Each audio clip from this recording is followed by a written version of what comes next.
Almighty God, we give thanks to you, the creator of the universe, and humbly beseech you to direct and prosper the deliberations of the members of this house here assembled for the advancement of your glory and the trust and welfare of the people of Trinidad and Tobago.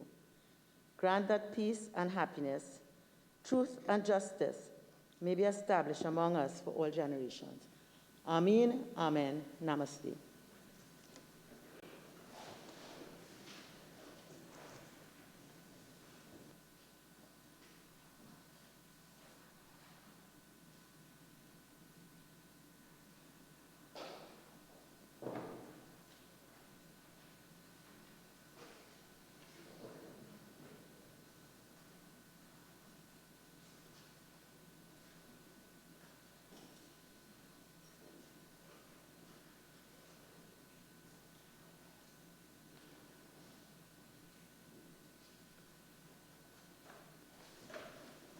Oath or affirmation.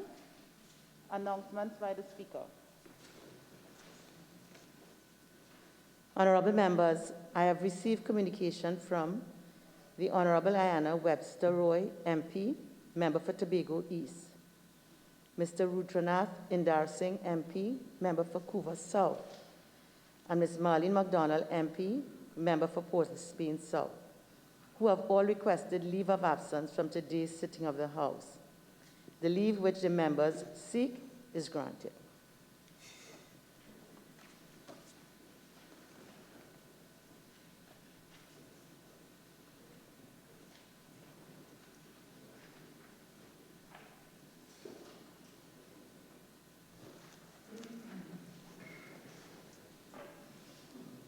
Standing Order 17, definite matters of urgent public importance.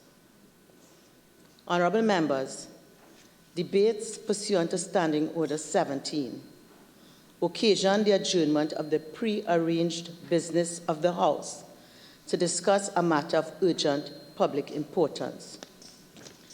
To trigger such an adjournment, the matter to be discussed must satisfy 3 substantive criteria. The matter must be definite, the matter must be urgent, and the matter must be of public importance. Definite. Honorable members, it is clear that some members have difficulty grasping the meaning of the term definite. For a matter to be deemed definite, the matter must not only be specific, but its facts must be settled. The matter, event, or issue must be certain, not hypothetical, or even worse, presumptive. Therefore, honorable members, mere allegations cannot constitute a definite matter. Indeed, the requirement that the matter must be definite is logically the first and most critical hurdle. I am sure that all honorable members would agree that it is irrational to expect the House to adjourn its scheduled business to debate a matter yet to be confirmed and about which there is only mere speculation. Urgent. Secondly, honorable members, the matter to be raised must also be urgent in the nature of a crisis or emergency that demands the prompt attention of the House. This criterion requires the member to establish that a definite matter he is seeking to raise is exceedingly urgent. That is to say, it arose suddenly, it is of a pressing nature, and has potentially serious consequences. So, honorable members, a matter that has been ongoing for some time will not qualify, such as crime, foreign exchange shortages, or unemployment. That is not to say that those matters are not important, but they simply do not qualify under Standing Order 17. The urgency should be such that the matter allows no delay and for which a motion or a resolution with proper notice will be too late. Consequently, a matter that could have been raised at a previous sitting and was not so raised cannot satisfy this rule. In addition, a matter which can be discussed in the ordinary course of business shall not cause this House to set aside its pre-arranged business. Public importance. Thirdly, honorable members, on a proper application of this rule, no speaker will grant leave to trigger this extraordinary procedure unless the matter to be raised affects the entire country and its urgency and gravity justify it. This is the third and final hurdle. Honorable members, all three criteria must be met. Not one, not two, but all three. This is not my interpretation of Standing Order 17. This is well-recognized, long-settled Westminster parliamentary practice. Moreover, this is the established practice of this Parliament. Many of you frequently boast of your long-standing service as members of Parliament. Therefore, most of you know that this rule and its application have existed long before I took this chair, and that nothing that I have said here is new. Inevitably, a member's opinion on whether a matter requires immediate debate is subjective. However, honorable members, a speaker relies on well-established, dispassionate rules in arriving at a decision on whether the matter raised is sufficiently definite and of sufficient urgency and public importance to change the business of the House to allow for an impromptu debate. While the person who sits in this chair may change, this rule and its application have been standard and consistent. I now turn to misuse, misapplications, and abuse of the standing order. Honorable members, I have explained the application of Standing Order 17 to this House in the past. This standing order does not empower a member to raise a matter solely because, on his or her opinion, that it is in the public interest. I've also been at pains to guide members on the alternative mechanisms available to them to debate important public interest issues.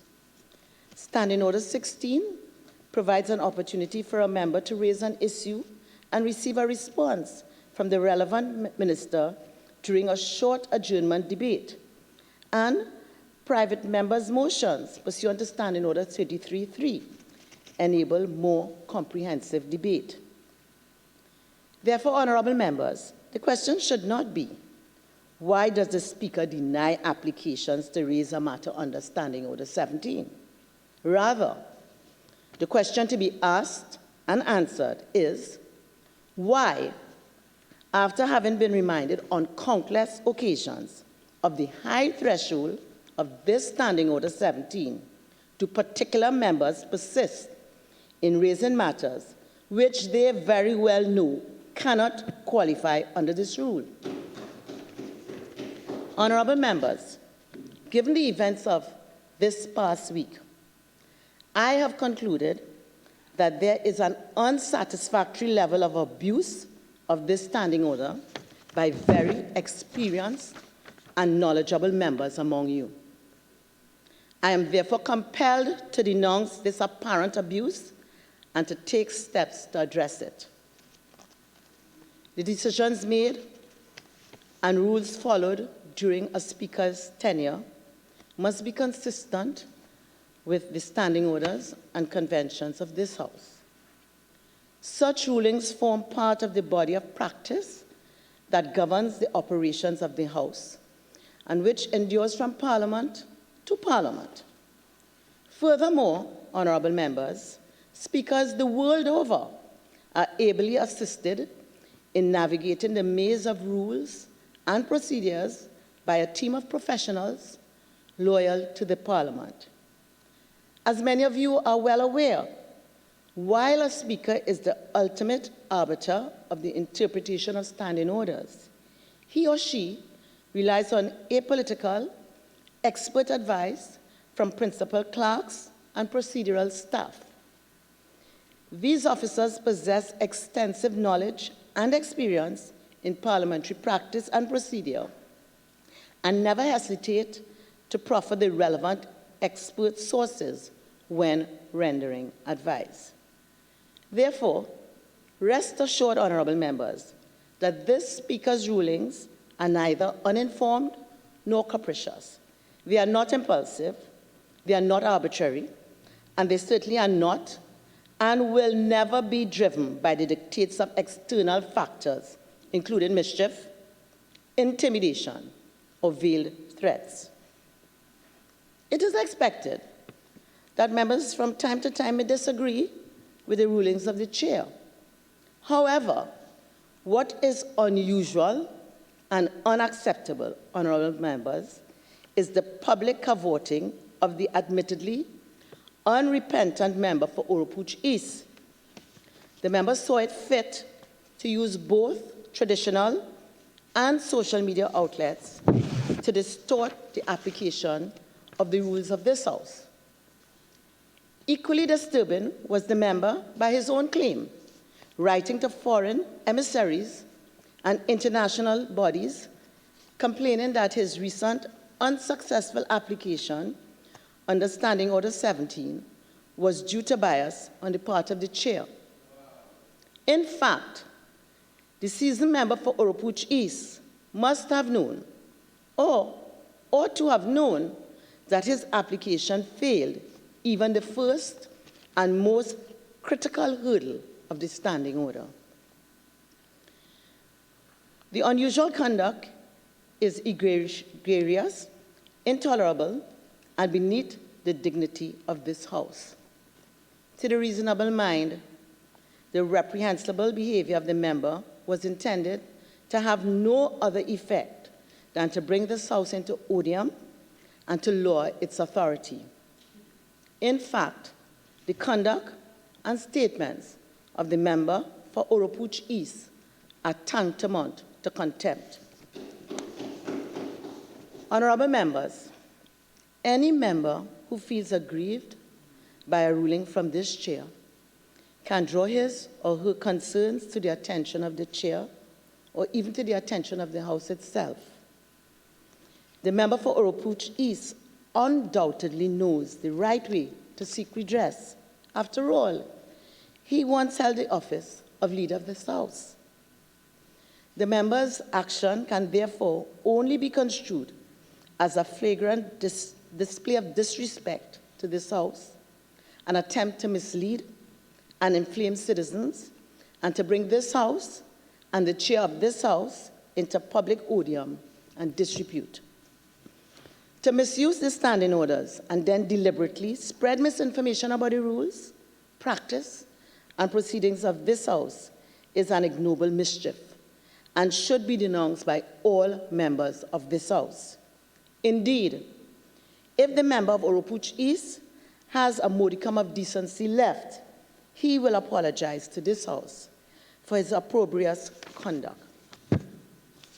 Honorable members, in an effort to avert a recurrence of the dastardly events of the recent past, I have directed the clerk to issue to members, as well as to the general public, information briefs on this and other misconstrued standing orders.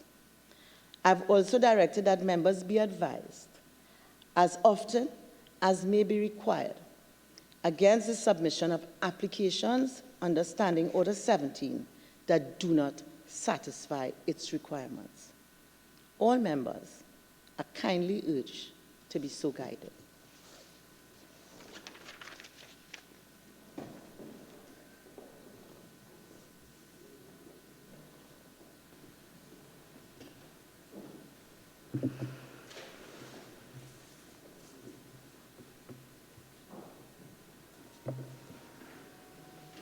Bills brought from the Senate. The Trinidad and Tobago Revenue Authority Bill 2019, presented by the Minister of Finance. Petition papers. The Minister of Finance. Thank you, Madam Speaker. I have the honor to lay the following papers. 1, the report of the Auditor General of the Republic of Trinidad and Tobago on the public accounts of the Republic of Trinidad and Tobago for the financial year ended September 30th, 2019. 2, the public accounts of the Republic of Trinidad and Tobago for the financial year 2019. 3, the value-added tax, bond repayment refund amendment regulations 2020. 4, the value-added tax, bond payment refund amendment number 2, regulations 2020. Oh, I'm sorry, Madam Speaker. I'd like to move that papers 1 to 2 be referred to the Public Accounts Committee. Honorable members, the question is that papers 1 and 2 be referred to the Public Accounts Committee. All in favor say aye. Aye. Any against? The ayes have it. Prime Minister.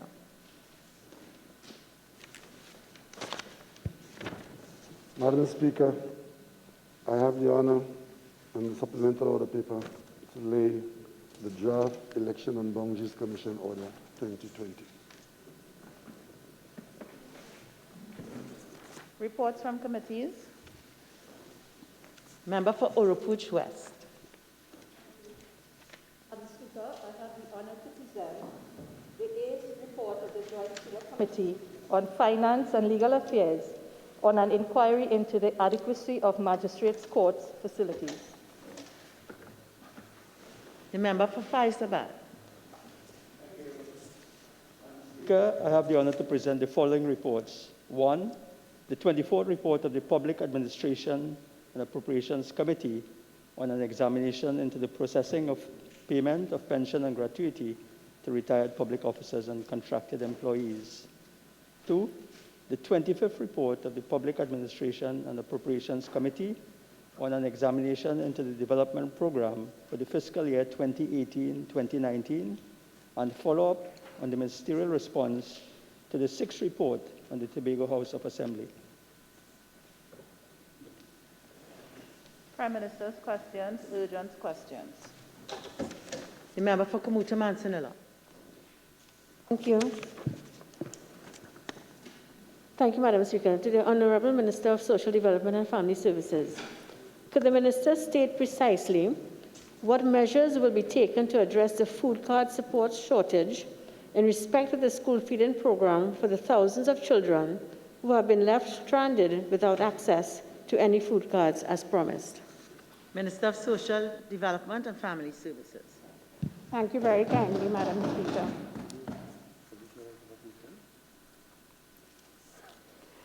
Madam Speaker, recognizing the socio-economic and psychosocial consequences likely to follow from the containment measures implemented to address the COVID-19 pandemic, the Ministry of Social Development and Family Services and the government responded with an array of social support measures designed to cushion these effects, particularly amongst the most vulnerable. One such measure was the temporary food support to families of children registered on the school feeding program, but who do not have a permanent food card. Support is in the sum of $510 per month for a 3-month period. The Ministry of Education identified that approximately 79,000 children received meals under the school feeding program. The Ministry was aware that many children were receiving meals at school under the program, but were not officially registered with the program. Recognizing that some families have multiple children attending school, whilst others may already be in possession of a permanent food card, the Ministry estimated that 20,500 families will benefit from this initiative. To expedite this measure, all 41 members of Parliament were allocated a total of 500 support food cards to give to a parent or guardian of the children listed on the Ministry's database. To date, 19,992 cards were delivered to MPs to distribute to families. Expenditure to date for this is $30,587,760. Recognizing, however, that there were some families who were reporting that their children were registered and they were not in receipt of a food card from the MP's office, the Ministry introduced, through the government, additional food support initiatives to enable such families to meet the nutritional needs, and these include the following: emergency food support hampers. Ms. Expired. Thank you. Supplemental, member for Kamuta Madison. Thank you. Honorable Minister, are you aware that in my constituency alone, that over 1,000 qualifying households are yet to receive food cards, and that the minister is speaking about assistance coming, which is very slow? The question is that, is the minister aware? Is the minister? All right, minister, could you answer that question? I am not so aware. Supplemental, member for Kamuta Madison. Can the honorable minister indicate what will become of these households that have not received any assistance? Because the others have received for 3 months, and these people will not receive for 3 months. Thank you, ma'am. There are emergency food hampers. 1,400 have been given to the regional corporations.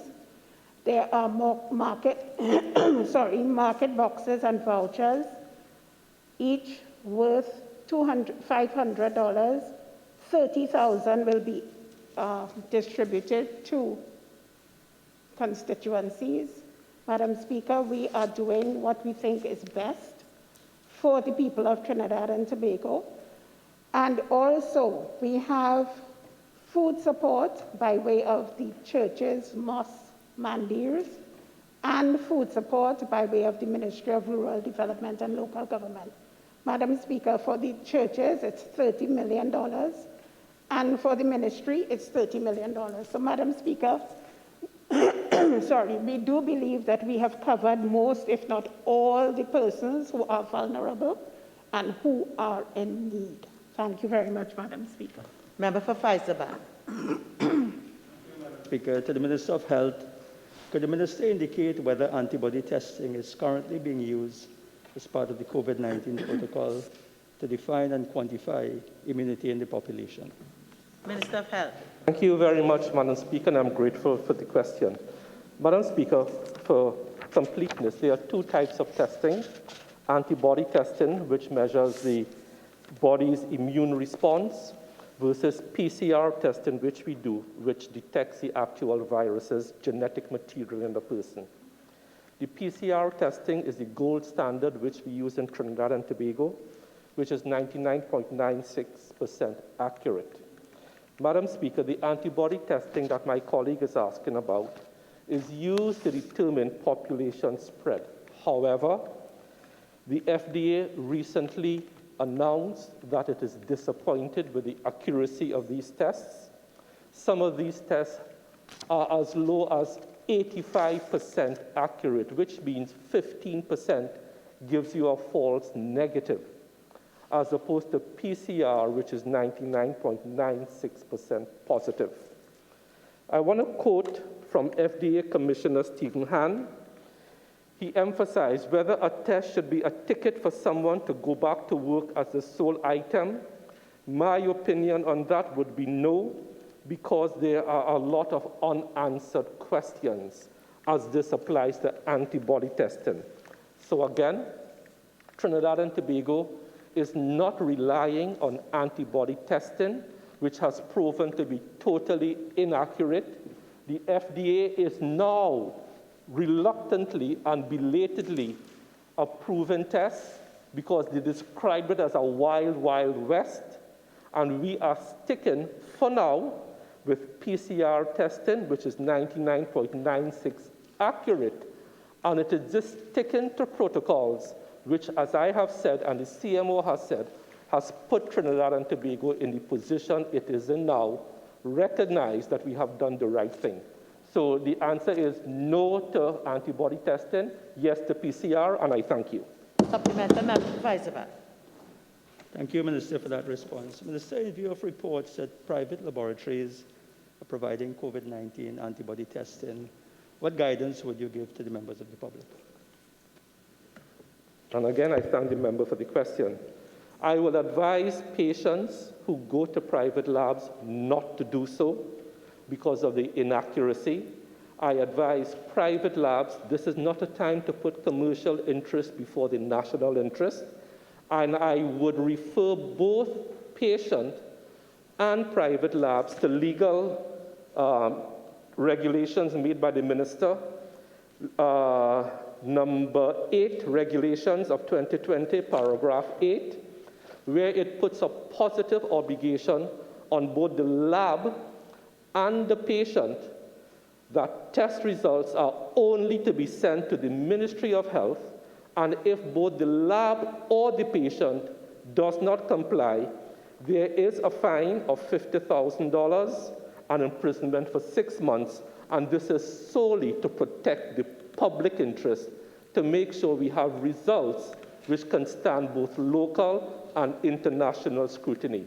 So my advice to the public is not to go to private labs until they are so authorized. Thank you very much, Madam Speaker. Supplemental, member for Fyzabad.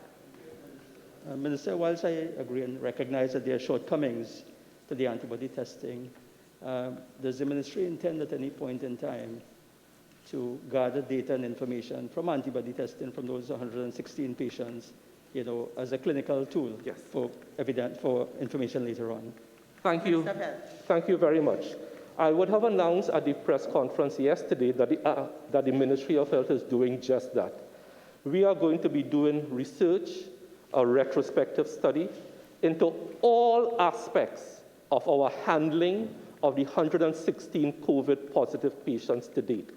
In that, one of the papers is going to be, I think it's paper number 1, the clinical experience, signs and symptoms, testing, and coming up now with new case definitions based on new symptomology like loss of taste, loss of smell, silent hypoxia, COVID toes and nails in children, and all that will assist us in determining how do we test going forward. And the day we get a serology test that is accurate, specific, on comparison with PCR testing, we will look positively at introducing that into the population. Thank you again very much, Madam Speaker. Member for Point-of-View. Thank you, Madam Speaker. To the Minister of Energy and Energy Industries.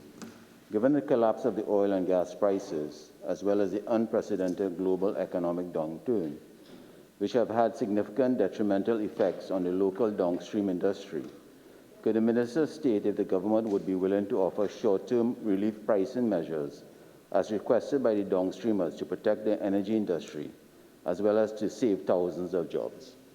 Minister of Energy and Energy Industries. Thank you very much, Madam Speaker.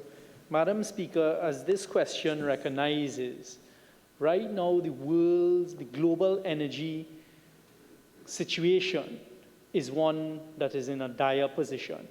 Not only is there an oversupply, but they're also dealing with the ill effects that have added to that oversupply and a lower demand of the pandemic that is COVID-19.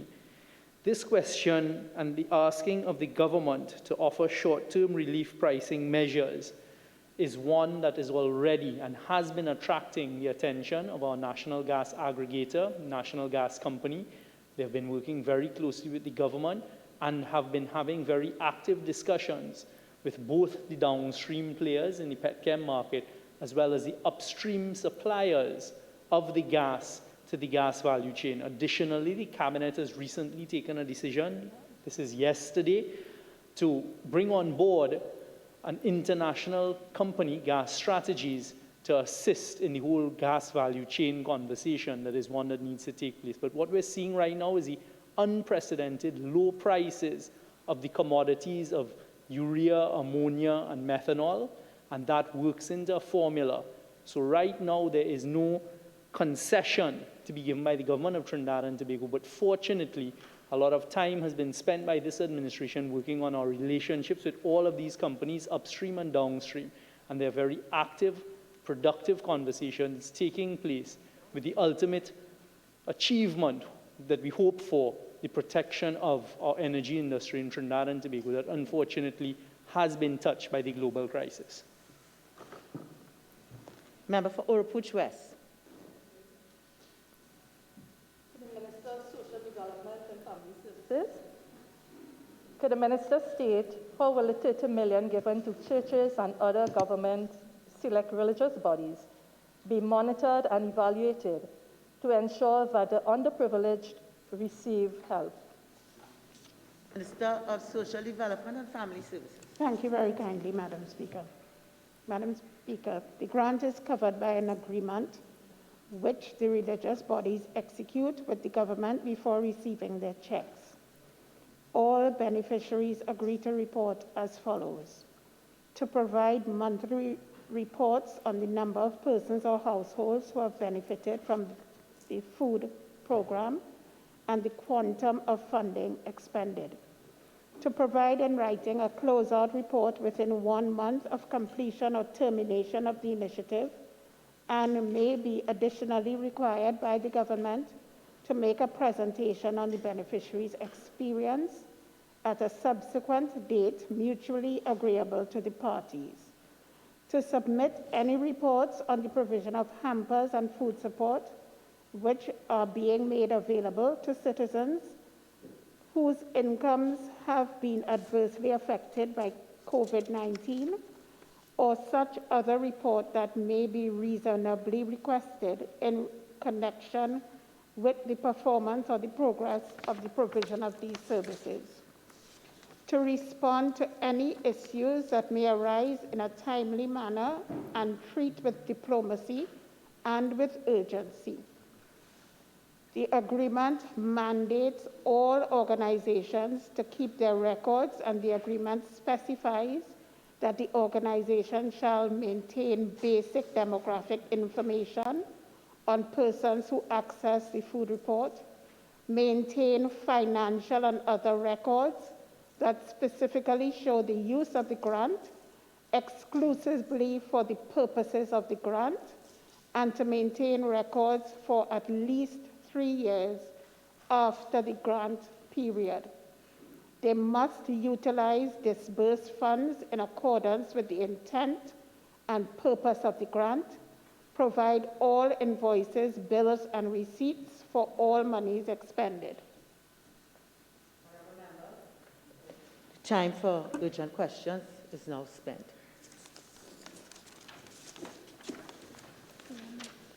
Questions on notice. Request for leave to move the adjournment of the House on definite matters of urgent public importance. Statements by ministers. Honorable members, I have been advised that there is agreement for the Prime Minister to speak till the completion of his statement. Prime Minister.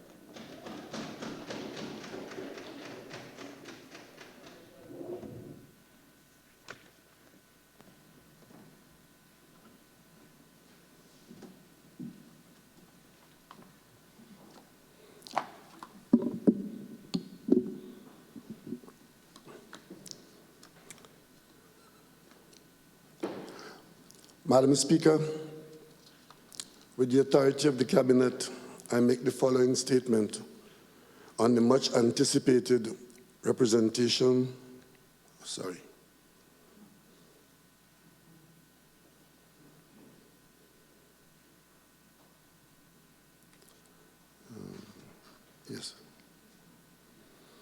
Representation of the People's Amendment Bill 2020. Madam Speaker, upon entering office as Prime Minister, I made a solid commitment to the people of this nation that campaign finance reform will be brought to the Parliament. Historically, successive governments have only spoken on this issue of reform. Today, it brings me great satisfaction to inform this august House that my government, unlike any other before us, has the fortitude to fulfill this promise of presenting legislation to address the issue of campaign finance. It has been a long journey for the country, one that is still some ways from completion, but today, a very significant and giant step is being made. Madam Speaker, for me, it began early in my tenure as opposition leader, when, as leader of the PNM, I was the only political representative of this nation who accepted the invitation of the OAS to attend a working meeting on this issue in Jamaica. All governments and opposition parties in CARICOM were invited to receive and critique the OAS draft law on campaign finance reform. The meeting was very well attended, but sadly, only the PNM, in opposition, represented this country. The ruling party and its many coalition partners at the time were unavailable because they had to gather to celebrate the anniversary of their wonderful 2010 victory at a grand event for that purpose in Tobago. There was a follow-up OAS meeting in Barbados, and once again, the PNM was present, this time represented by Mr. Ashton Ford, the General Secretary of the movement. This issue of campaign finance reform was seen as a priority for the OAS, and the organization kept pushing political entities to embrace the assignment in the hope of getting a regional agreement on a common, widely acceptable piece of legislation. Subsequent to the Barbados meeting, the OAS staff came to Trinidad to try and encourage the authorities here to host a meeting on the subject in furtherance of the effort, but could not interest the then government in participating or hosting such a regional or national event. As opposition leader then, I promised the OAS to keep the issue alive, and today it is my first duty to sincerely thank the Attorney General and his very dedicated and hard-working staff for sticking tirelessly to the task of researching and drafting the elements of this very prickly subject in search of something we can all chew upon, if only to guide the modernization of an ancient legislative construct required to clean up our campaigns and protect as well as embellish our democracy. Madam Speaker, this bill, when eventually passed, after an appropriate period of public consultation, will represent a new era in our political history. It is part of this government's anti-crime plan. It is tied to the objectives of our public procurement legislation, and it underscores our strategic focus on brazenly tackling money laundering, fraud, corruption, and rampant criminality in this country. Madam Speaker, the current law governing this issue is rooted in antiquated provisions of the Representation of the People's Act of 1967, which merely provides a simplistic framework for accountability of a candidate's funding. The law bears no resemblance to more progressive legislative reforms in many other countries and is replete with inadequacies.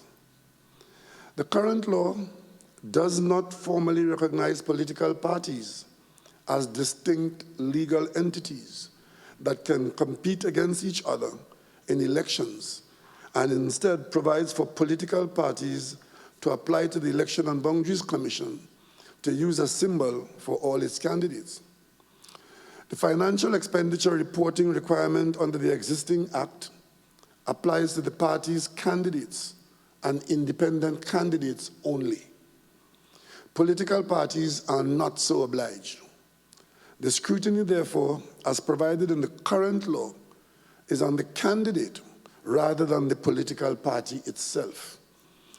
The current law does not facilitate or effectively cater for mergers and coalition of political parties.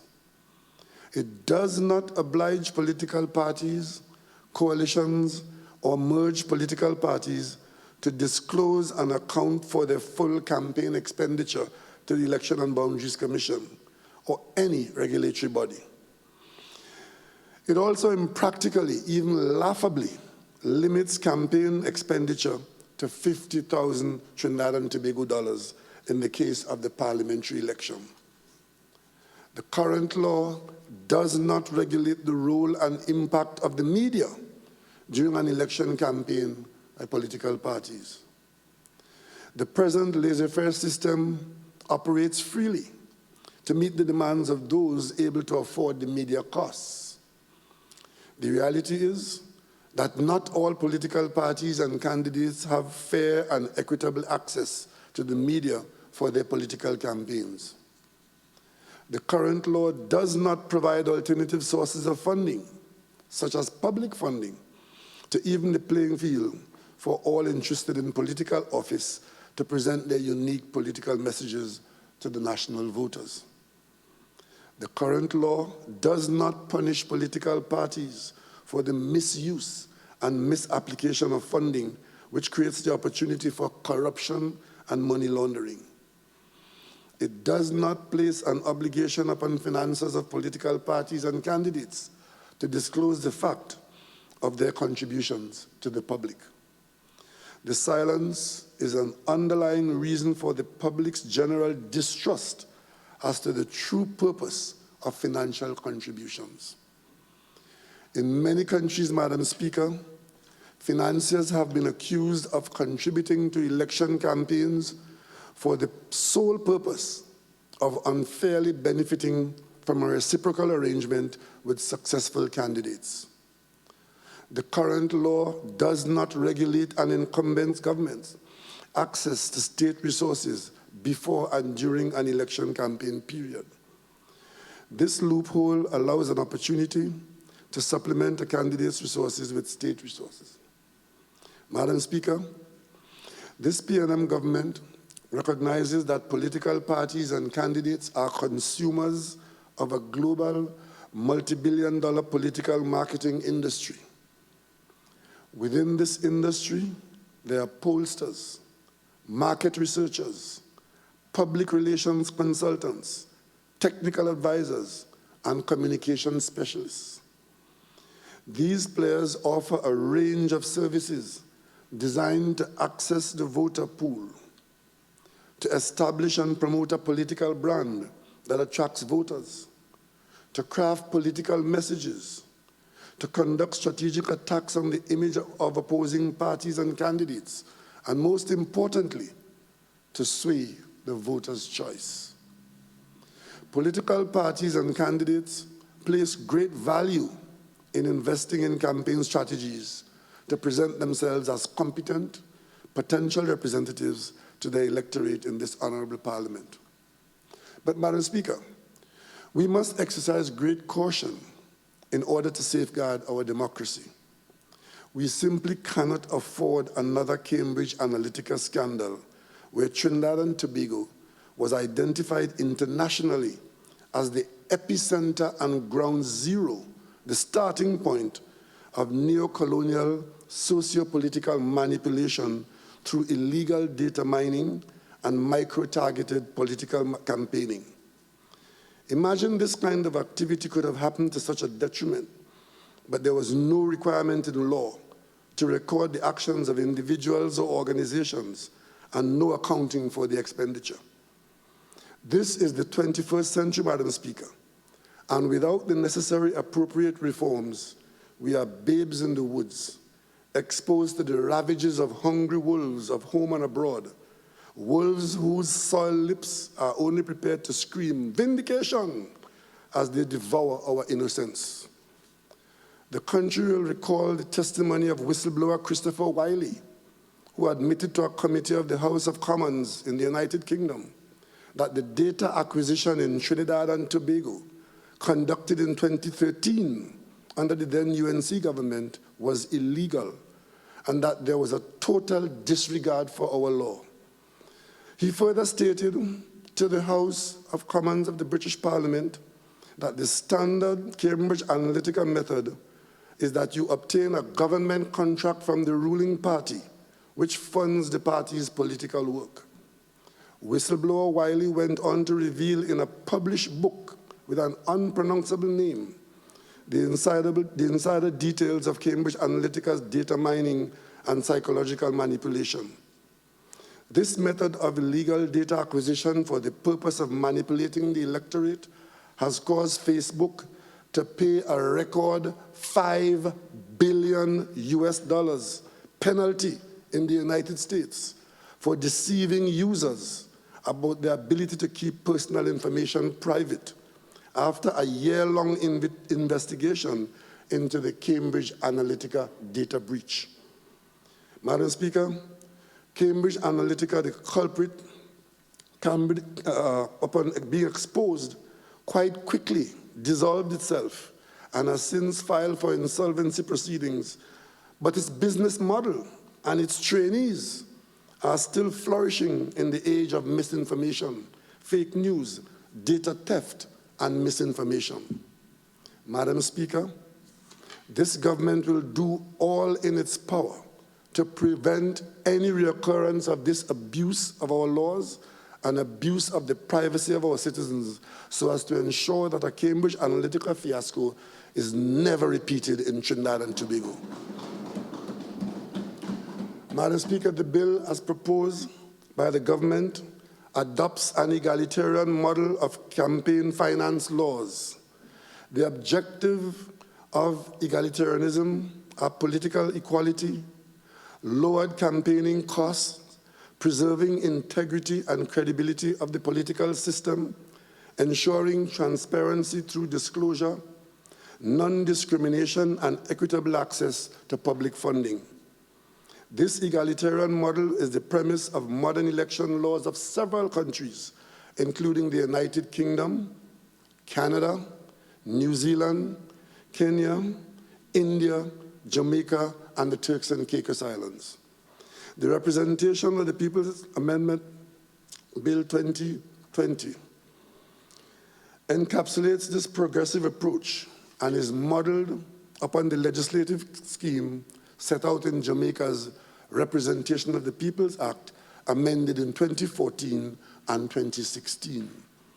Madam Speaker, in formulating the proposed legislation, the government had regard to observations of local stakeholders and international experts. Poignant views were found in a series of reports stemming from the early 1970s, including the Wooding Commission on Constitutional Reform 1974, the Law Reform Commission's Preliminary Report on Political Parties and the Law 2007, the Joint Select Committee of the Parliament appointed to propose a legislative framework to govern the financing of election campaigns, 2014. The Election and Boundaries Commission policy paper on registration of political parties and public campaign financing, 2015. And wide stakeholder consultation conducted by the Ministry of the Attorney General and Legal Affairs in its public forum on campaign finance reform in Trinidad and Tobago in 2016. Collectively, Madam Speaker, these reports and consultations reiterated the need for legislation to regulate the varying aspects of modern election campaign financing. Thank you very much.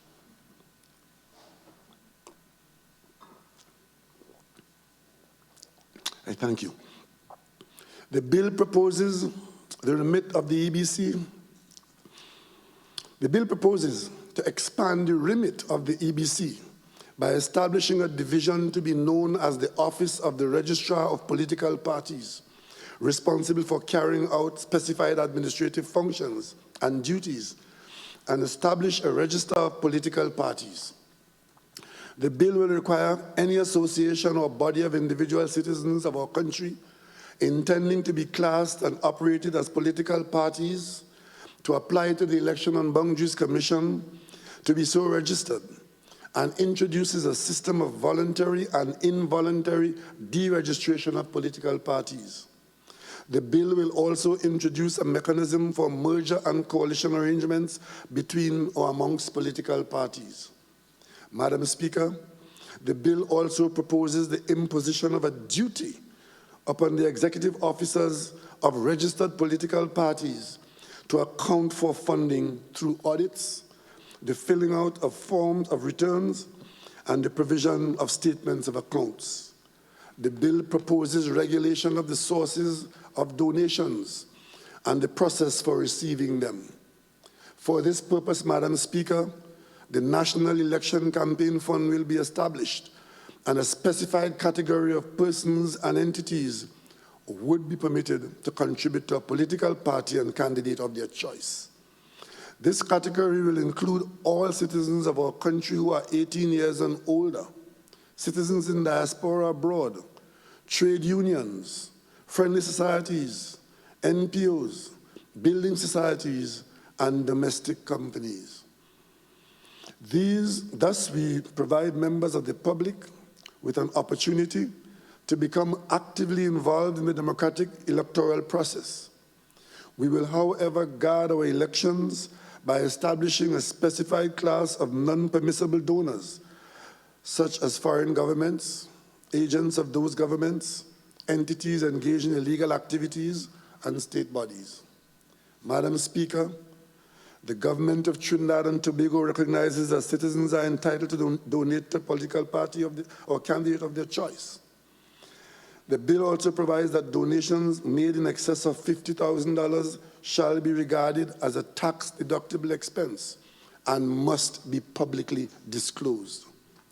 Further published information concerning such donations must clearly identify the donor, the nature and amount of that donation, and the date the donation is made.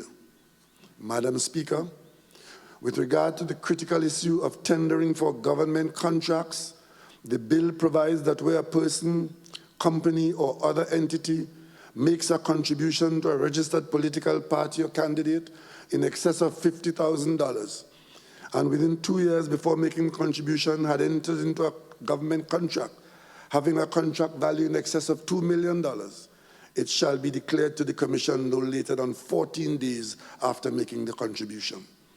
In addition, Madam Speaker, all registered political parties will be entitled to receive some element of state funding.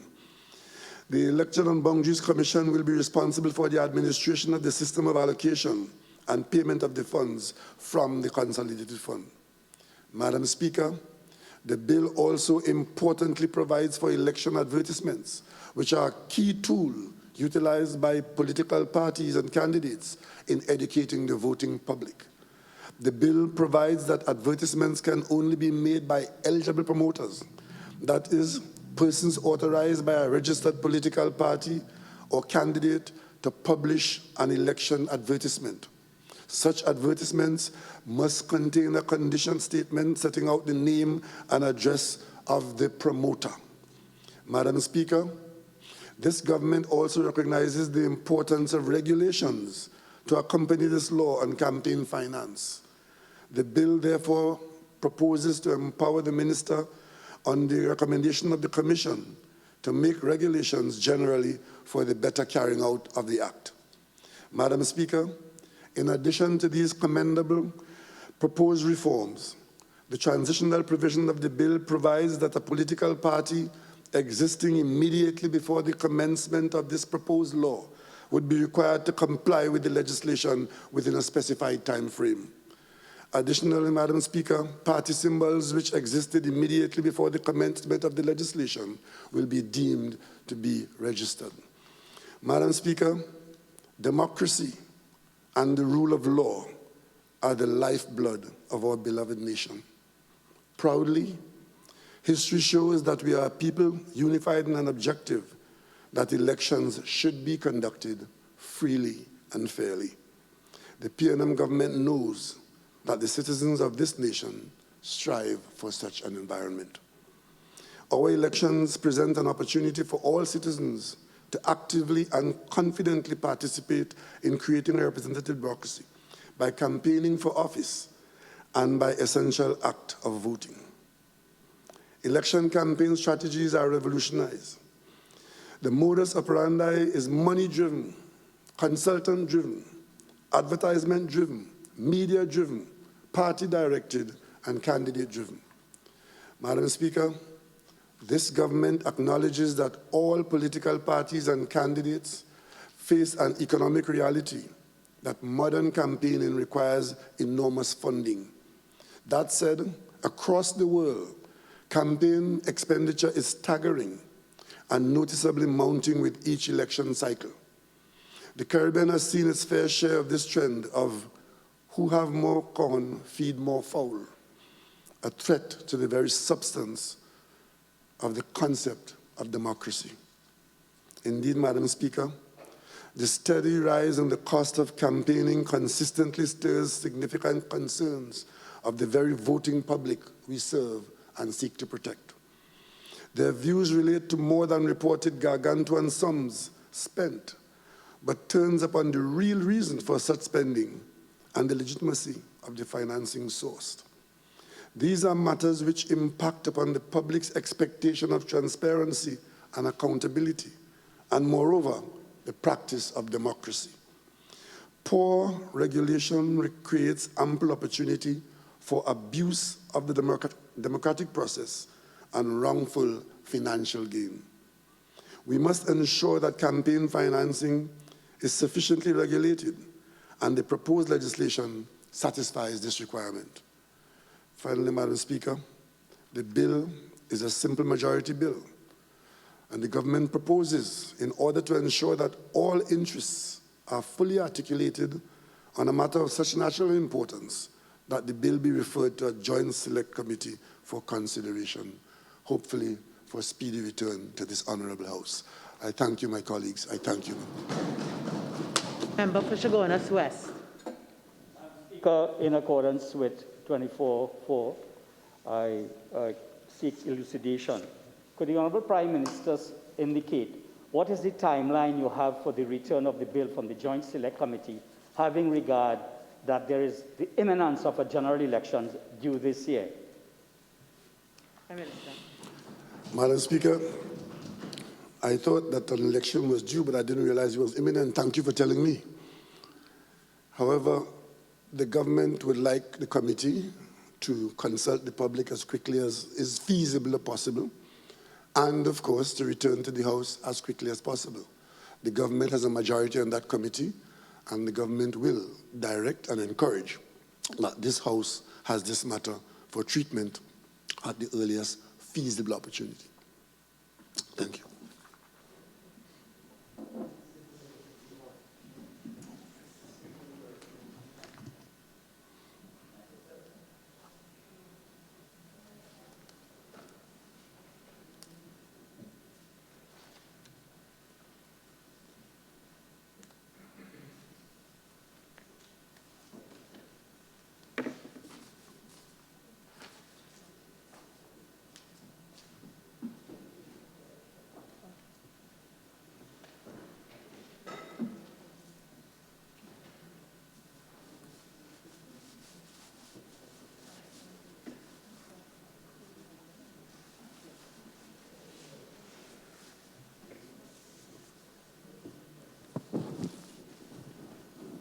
Personal explanation.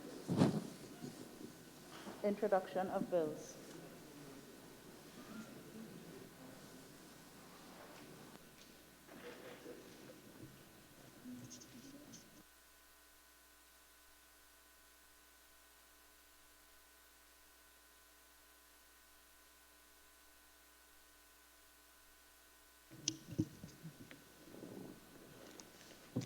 Honourable members, as far as this item of business, there's a request that this item be stood down. Is this, and we'll revert it later in the proceedings. Is this the wish of the House? All right, please proceed. It's stood down. Motions relating to the business or sittings of the House and moved by a minister. Public business, government business, motions. Prime Minister.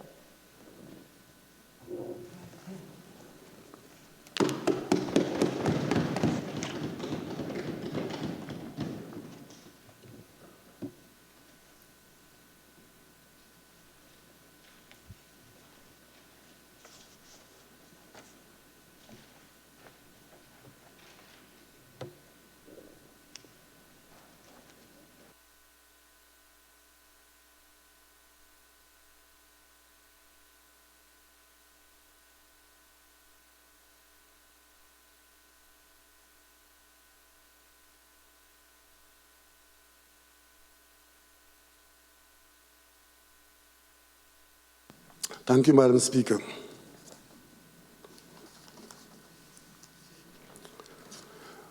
Madam Speaker, may I ask, are we still operating under the half-an-hour rule?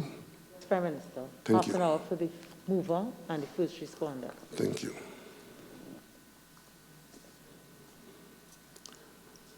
Madam Speaker, the Election and Boundaries Commission, established under Section 71 of the Constitution, Chapter 101 of the Republic of Trinidad and Tobago,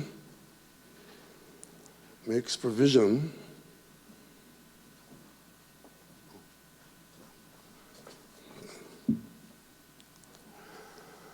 Sorry, Madam Speaker, let me start over. My apologies. Madam Speaker, I beg to move the following motion. Whereas it is provided by Section 3 of Section 72 of the Constitution that as soon as may be after the Elections and Boundaries Commission has submitted a report under paragraph A of subsection 1 of the said Section 72, the minister designated by the Prime Minister for this purpose shall lay before the House of Representatives for its approval and the draft of an order by the President for giving effect, whether with or without modifications, to the recommendations contained in the report. And whereas the Election and Boundaries Commission has submitted a report to the Prime Minister and the Speaker in accordance with the provisions of Section 1 of the said Section 72, and whereas the draft of an order entitled the Election and Boundaries Commission's Order 2020, giving effect without modification to the recommendations of the Election and Boundaries Commission, was laid in the House on the 8th day of May 2020. Be it resolved that the draft order entitled the Election and Boundaries Commission Order be approved. I beg to move.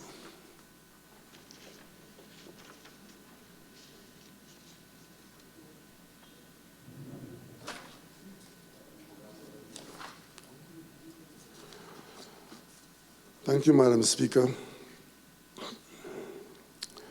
Yes, Madam Speaker, this is, as just mentioned, we are dealing with the order as required by the Constitution coming to this House from the Election and Boundaries Commission through the appropriate minister, requiring that the House approve the recommendations with respect to the changes or lack thereof with respect to the delimitation.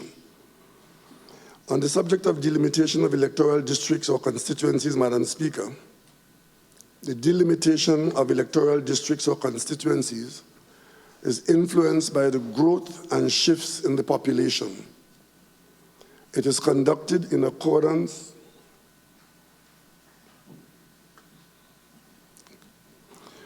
with Section 72 and the second schedule of the Constitution in the case of parliamentary elections.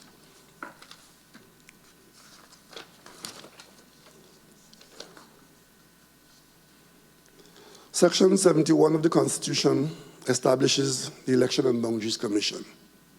Section 72(1) of the Constitution states that the Commission is charged with reviewing the numbers of boundaries and constituencies into which Trinidad and Tobago is divided. The Commission submitted a report dated March 14, 2019, to the Prime Minister and the Speaker of the House on March 19, 2019. If I may touch briefly on recommendations made in the report, Madam Speaker.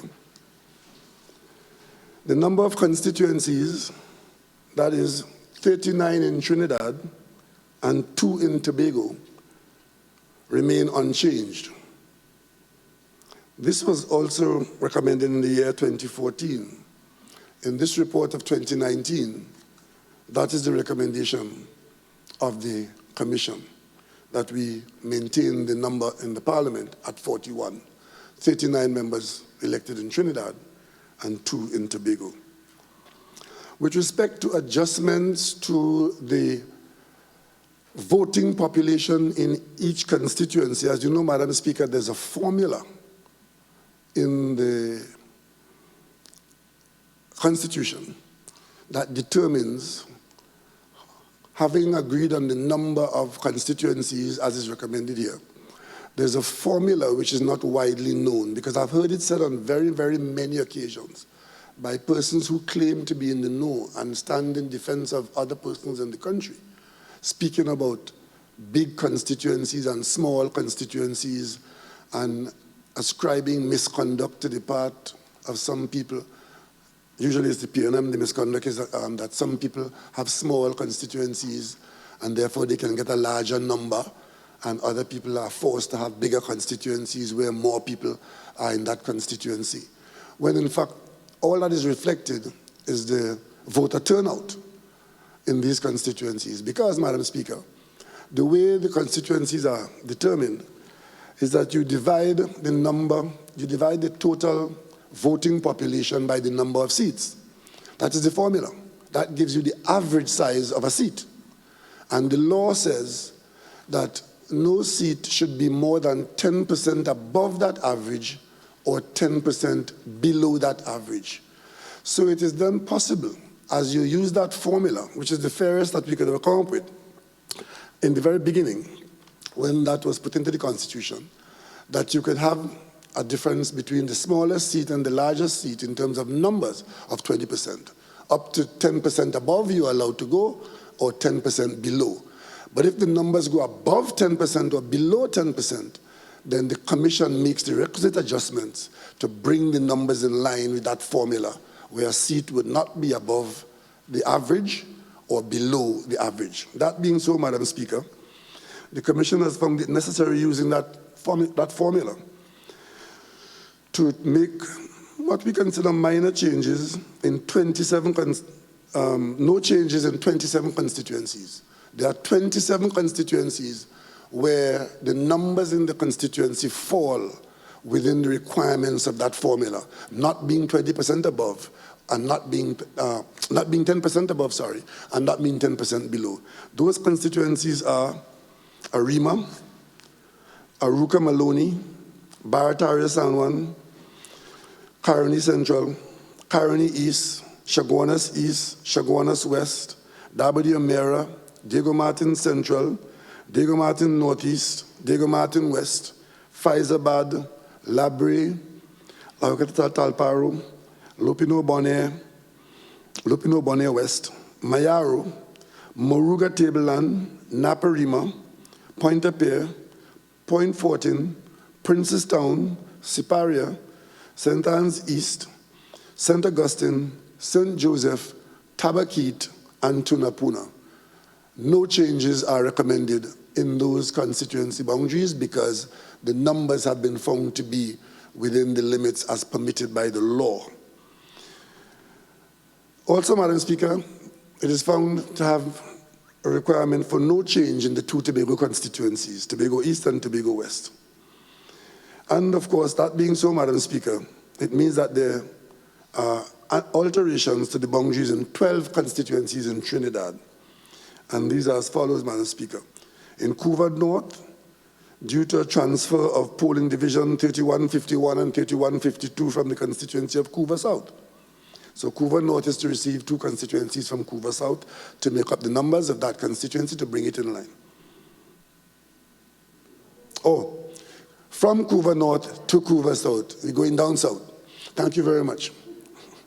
Couva North is contributing 2 polling divisions, 3152 and 3151, to Couva South. In Couva South, as a result of that, Couva South will change its boundary to absorb 3151 and 3152. We also have in the northeast, Kumuto Manzanilla, due to a transfer to this constituency, polling division 2245, 2246, 2252 from Toko Sangre Grande. and that will affect the boundaries of Toko Sangre Grande and Komuto Manzanilla, which would be expanded. Boundary of Toko Sangre Grande would be contracted to comply with the law. In Laventil East, Mova, there'll be one polling division to be transferred to that constituency from Laventil West, and again, subsequent adjustment of the boundaries there. In Oropouche East, there'll be a boundary change, transferring polling division 3795 from Oropouche East to Oropouche West. And again, that adjustment would be made. In Port of Spain, we have the Port of Spain North, St. Anne's West, due to transfer boundary of 067 polling division 0670 and 0680 from Port of Spain South to Port of Spain North, St. Anne's West, as well as transfer 0705 to Laventil West.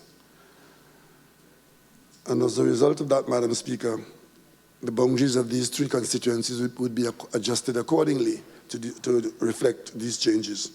In San Fernando East will see a change where polling division 4190 and 4195 would be transferred from San Fernando East to San Fernando West. And San Fernando West will see a boundary change and expanding its geography, while San Fernando East would have given up those two polling divisions. The 41 constituencies continue, Madam Speaker, to be known by the names by which they are now called. So there will be no name change of any constituency, even though minor adjustments have been made to the population size here and there. So the boundaries of the 41 constituencies, altered and unaltered, are described as I've just done. Madam Speaker, if I mention briefly,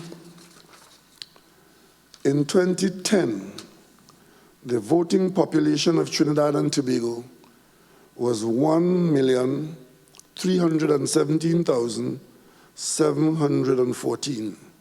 That's 1.3 million. By 2015, 5 years later, the Commission reported for the last election that the voting population was 1,349,000. So there was a slight increase from 1.317 to 1.349 between 2010 and 2015. And we await the registration processes that will be completed by the end of the year to determine what the voting population would be. So we're really looking at approximately, if I may hazard a guess, looking at the movement between 2010 and 2015, and 2015 and 2020, we could see a few tens of persons added to the list. Maybe that is not a guarantee. It all depends on the movement of people, migrants, and so on. But it appears as though it's going to be approximately 1.4 million. The population will be 1.4 million. Actually, Madam Speaker, I think I may not be correct there. I was referring not to the voting population, but the population. The voting population is just over 1 million people, but the actual population of the country is in the order of about 1.4 million. Madam Speaker, it has been a source of great satisfaction to us in Trinidad and Tobago to be regarded as a country which has an election and boundaries commission in which the population has tremendous confidence. This commission goes about its business without fanfare, but is able, upon legal request, to conduct elections at short notice or with longer notice, whether it is a THA election, general election, local election, or by-election. We've had a history of successful conduct of elections in Trinidad and Tobago, and for that we're very grateful. And in case we take this for granted, I may hazard the pointing out of a concern that we in Trinidad and Tobago carry, that there has been an election in CARICOM almost 2 months ago, and the election results not yet known. And the commission, the equivalent commission in that country, is not in the position of reporting as we normally do here in Trinidad and Tobago within hours. We trust that that situation would be concluded satisfactorily in the very near future, so that those concerns can recede.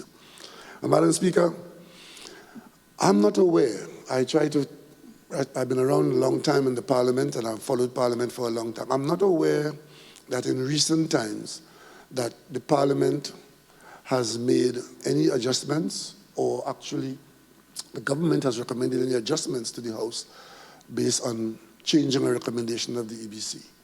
Madam Speaker, on this occasion, we would like to keep that tradition going in the confidence that we have in the public officials and the board of the EBC in carrying out the duty for which the Constitution authorized them, that they would have done the work that had to be done. We know that registration is an ongoing process. We know that securing the voters list is an onerous duty. We know that they recognize that there's so much riding on free and fair elections, and of course, in confidence in ourselves. And today, Madam Speaker, is no different.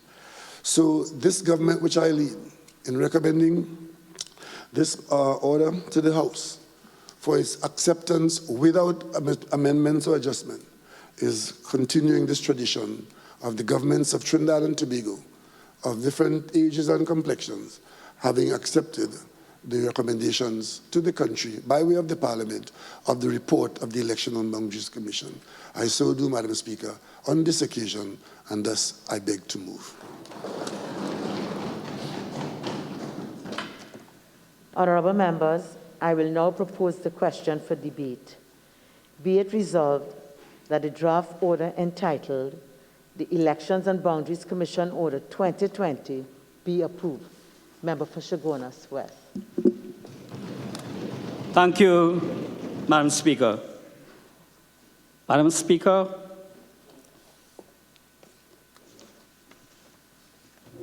it is my pleasure to rise in the Parliament of our country to speak on the EBC Orders 2020. Madam Speaker, it is a blessing to be alive and in good health in this time of the pandemic. In this time of the coronavirus, COVID-19.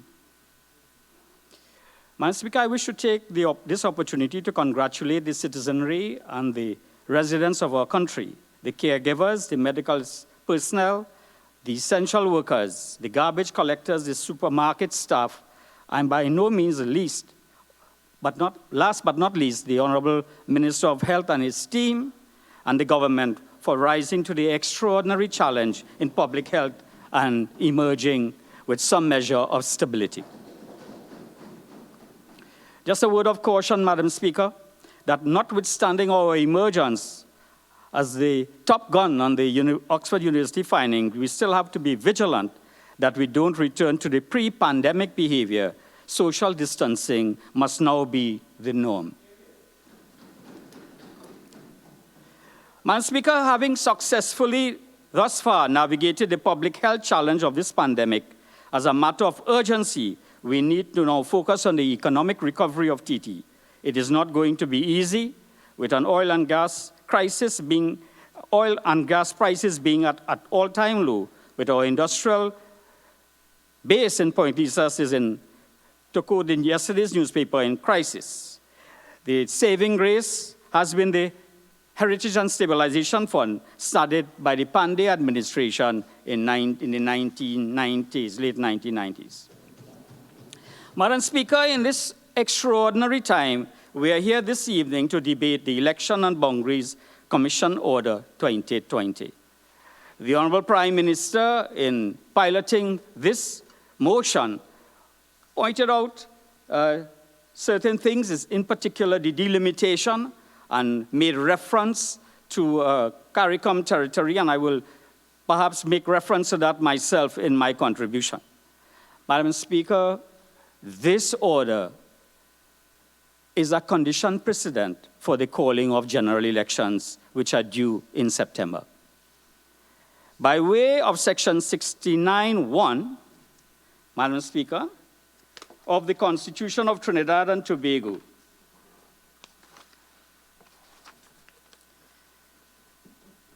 A general election, and I quote, a general election of members of the House of Representatives shall be held at such time within 3 months after every dissolution of Parliament, as the President acting in accordance with the advice of the Prime Minister shall appoint. Madam Speaker, but this does not in any way preclude the Prime Minister from calling an election prior to the expiration of his term. As Section 68(1), the President, acting in accordance with the advice of the PM, may at any time prorogue or dissolve the Parliament, a section that was utilized twice by former Prime Minister, now deceased Patrick Manning, and once by former Prime Minister Pandey. So, Madam Speaker, it is clear that we are in the pathway of an election, and that this order is, as I indicated, a precursor to that. Madam Speaker, although martial language has been used in the challenges faced with the coronavirus, and several leaders internationally and locally, including our own Minister of Health, have declared war on the virus, Section 69(3) of the Constitution contemplates a breakout of war and provides for an extension of 5 years with not more than 12 months at any point in time. I don't think that will be relevant in the context of this war against the coronavirus. So what you have, Madam Speaker, is that you have, as to use the Facebook quotation of my colleague, the Honorable Member for Laventille West, the Prime Minister can call an election beyond September until December 23rd. So that is the timeline we have. And that is why I asked the question, with respect to the campaign finance reform, what is the legislative pathway for us to get that piece of legislation in place, working prior to the general elections of 2020, Madam Speaker? So the issue that arises at this point in time, Madam Speaker, is that the challenge that we face at this time in the context of this global pandemic, simply put, can we host a general election with all the safeguards required for the coronavirus? We must weigh that against the principle that democratic elections constitute the bedrock upon which the institutions and mechanisms of governance are erected. In other words, Madam Speaker, the whole superstructure of a government is based on the conduct of free and fair elections. In other words, it is the terra firma, the structure upon which the superstructure of the state is erected. Madam Speaker, former chairman of the Election and Boundaries Commission in 2010 provides an idea of the personnel required from the EBC, to conduct an election. The chairman states,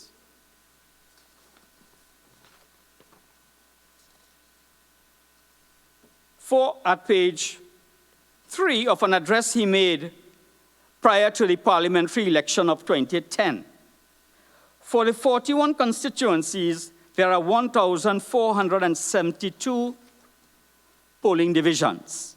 The polling stations established therein are normally subdivided where the need arises into units of not more than 600 to 700 electors per station. So there are 2,156 such stations. Election day staff comprising persons assigned to duty in and at polling stations, including information officers and others such as roving officers and police officers, could total anywhere in the vicinity of 13,000 to 15,000 personnel. So that is the EBC and the security staff. Madam Speaker, in addition to those 2,156 polling stations, you have all the major political parties having polling agents. So it is safe to say, in each polling station, there's in the vicinity of 25,000 people involved in the operation in the polling stations throughout this country. Madam Speaker, so that is a real challenge. how you're going to manage that, and you're going to keep social distancing in place. And I am not even getting involved in the whole issue of how you're going to campaign. In the newspaper of Tuesday, May 5th, the Guardian newspaper, in an article entitled, EBC, Political Parties Look at New Normal for General Elections. When Guardian media asked the EBC if there's a framework for what a social distancing election would look like, the EBC said, this is the first time in the world. This is the first time the world is facing this pandemic. There is no precedent on conducting an election under the prevailing circumstances, not in Trinidad, not anywhere. The EBC continues to assess the local environment. But the article goes on to say the recent election in South Korea, Madam Speaker, social distancing was enforced in the lines outside polling stations. Temperatures were checked on entry. Hands had to be sanitized, and those with fever were provided with a special voting booth outside the venues. Meanwhile, electronic and voting by mail are options for the primaries in the USA. The EBC said that electronic voting is not an option for the coming election. Madam Speaker, Section 73 of our Constitution provides that the only way to vote is by way of ballot. So electronic voting is totally out. Voting by mail is totally out. The Constitution provides that is by way of ballot. And that ballot came about because the 1971 no-vote campaign against the irregularities and the rigging of the voting machines ensures that there is no other option but ballots and for voting in Trinidad and Tobago. So, Madam Speaker, the option for us then is that you have that approach that is being taken. And the Prime Minister, of course, has not said anything about that beyond the delimitation of the boundaries. Madam Speaker, since the introduction of the ballot box, I think in 1976 elections, credible and transparent elections has been an integral part of the political landscape. The Prime Minister indicated that in his speech, that there is a significant level of trust in the process in Trinidad and Tobago. And we have had observers, and we don't need to take his word or my word for that matter, in the Trinidad and Tobago parliamentary elections of 7 September 2015. There was a Commonwealth Observer team. And this is what the Commonwealth Observer team at page 4 of their report on Trinidad elections had to say. These elections affirm Trinidad and Tobago's record of conducting credible and transparent elections and are a testament to the people's commitment to democracy.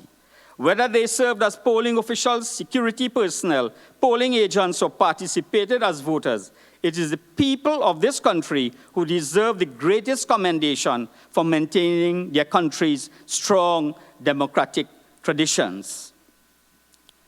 We were particularly struck by the high level of trust the people of Trinidad and Tobago have in the electoral system and the Elections and Boundaries Commission. But, Madam Speaker, so that is where it is at.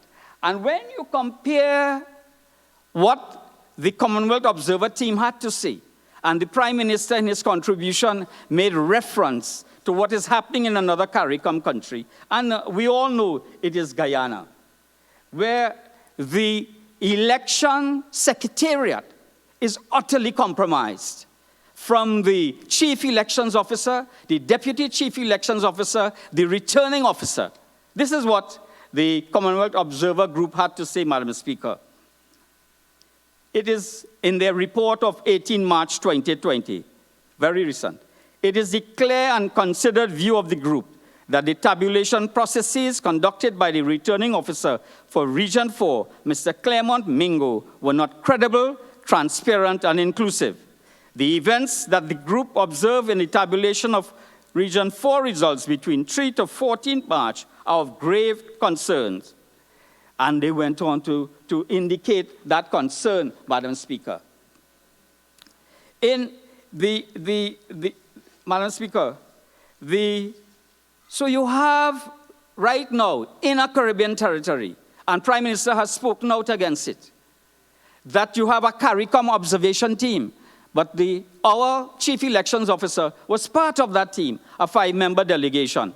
She's not now included. I would really like to know why she did not attend, because there's only 3 persons at that observation team from CARICOM now, so that perhaps some explanation will be forthcoming from the Prime Minister. There may be cogent reasons having regard to the COVID,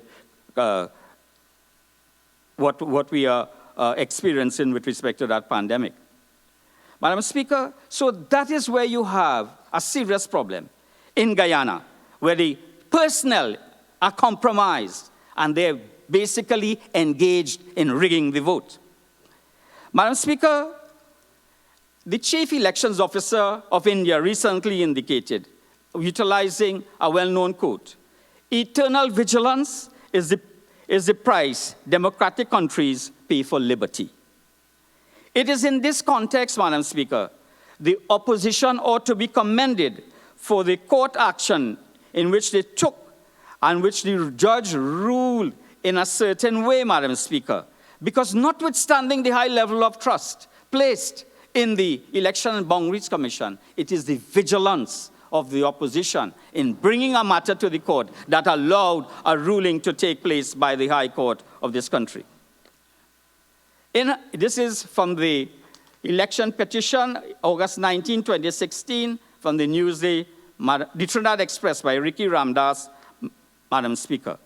In her ruling, Justice Dean Amaror said that there was nothing in law that gave the EBC the power to extend the voting hours, and that it acted unlawfully. She said that the decision of election officers to extend the voting time past 6 p.m. was not lawful.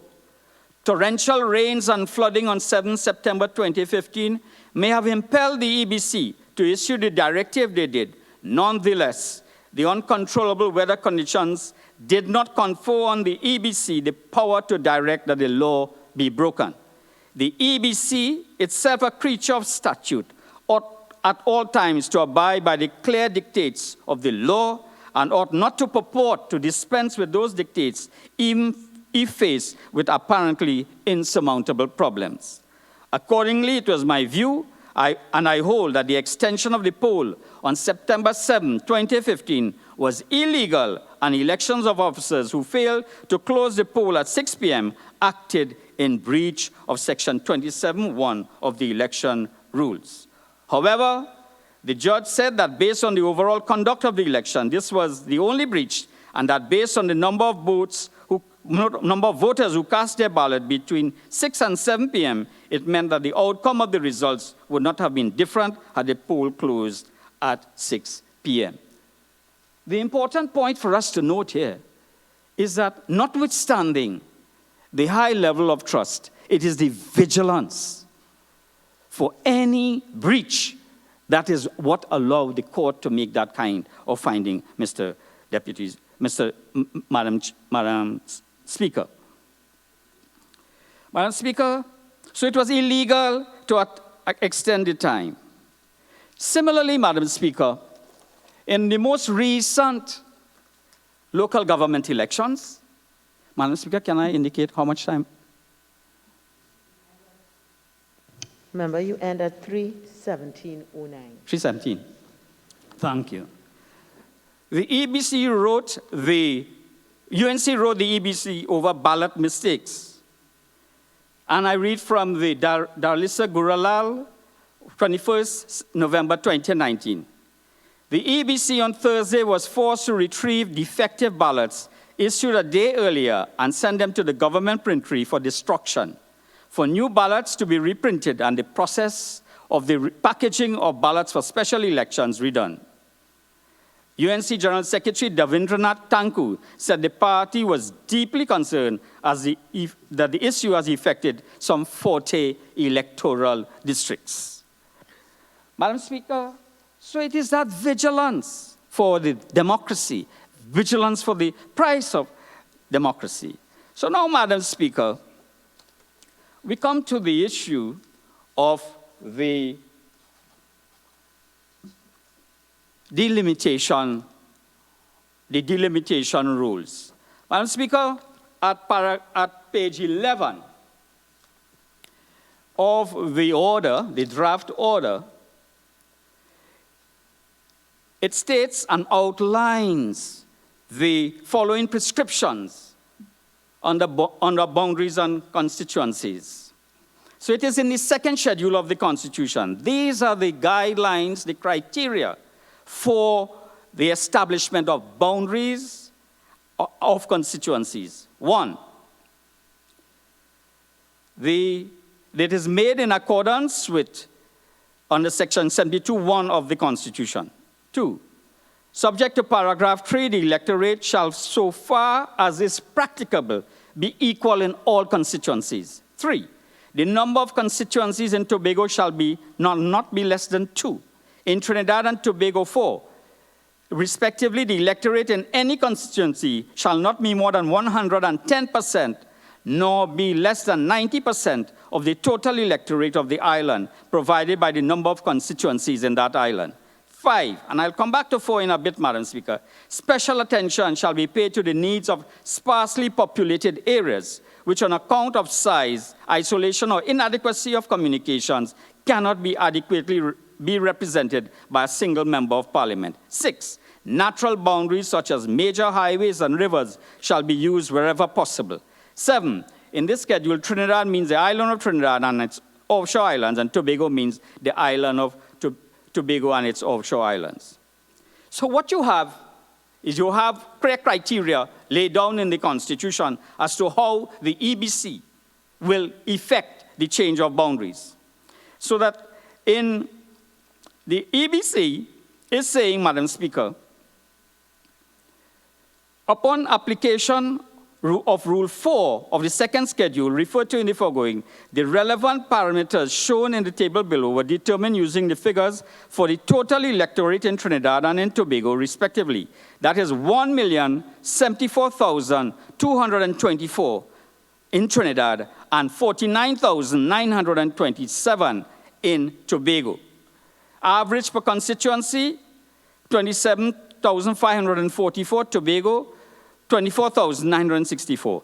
Permissible upper limit, 30,298 in Trinidad. In Tobago, the upper limit is 27,460. Permissible lower limit, 24,790 in Trinidad and 22,468 in Tobago. So, Madam Speaker, then the order goes on to make adjustments, as the Prime Minister indicated, to some 12 constituencies, the boundaries of 12 constituencies, and leaving 27 without any adjustment whatsoever. These figures, Madam Speaker, were figures that the EBC indicated as of 2018 in the order, Prime Minister, and that therefore they are pretty up-to-date, barring a more subsequent survey. So, Madam Speaker, what is the issue here?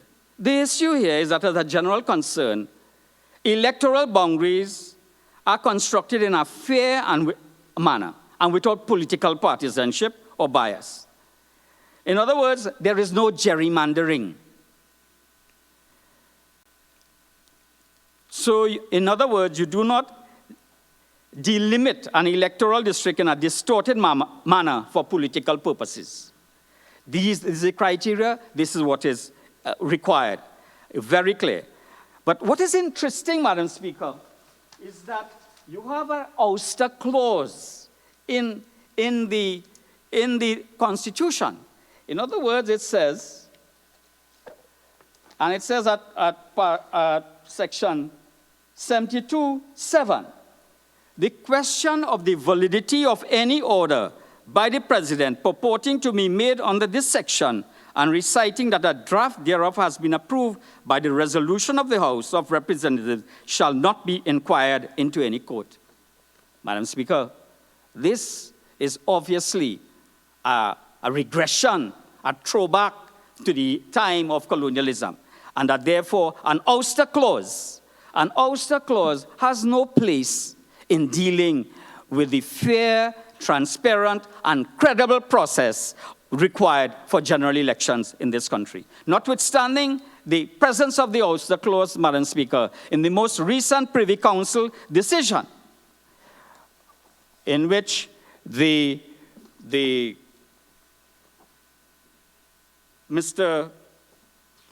Reginald Dumas brought against the president, it is clear that the courts will frown upon any ouster clause that seeks to delimit the rights of individuals. So, Madam Speaker, that is a matter in which I think, having regard to the Prime Minister in his contribution, indicating that they're going to further empower the EBC to deal with financing reform, campaign financing reform, that is a matter which should also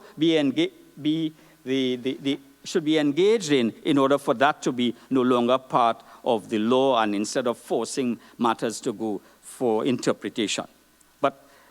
So it is a delimitation, Madam Speaker, and what we have is a spread. 90% of the electorate, the average electorate, is the lowest permissible, and 110% is the highest permissible. And so that therefore you have a 20% variation taking place.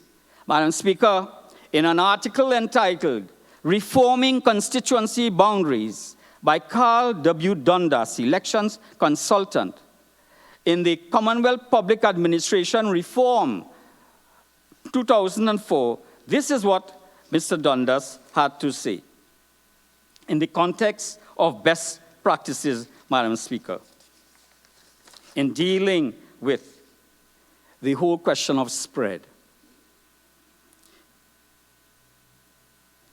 And he quotes the example of Malta.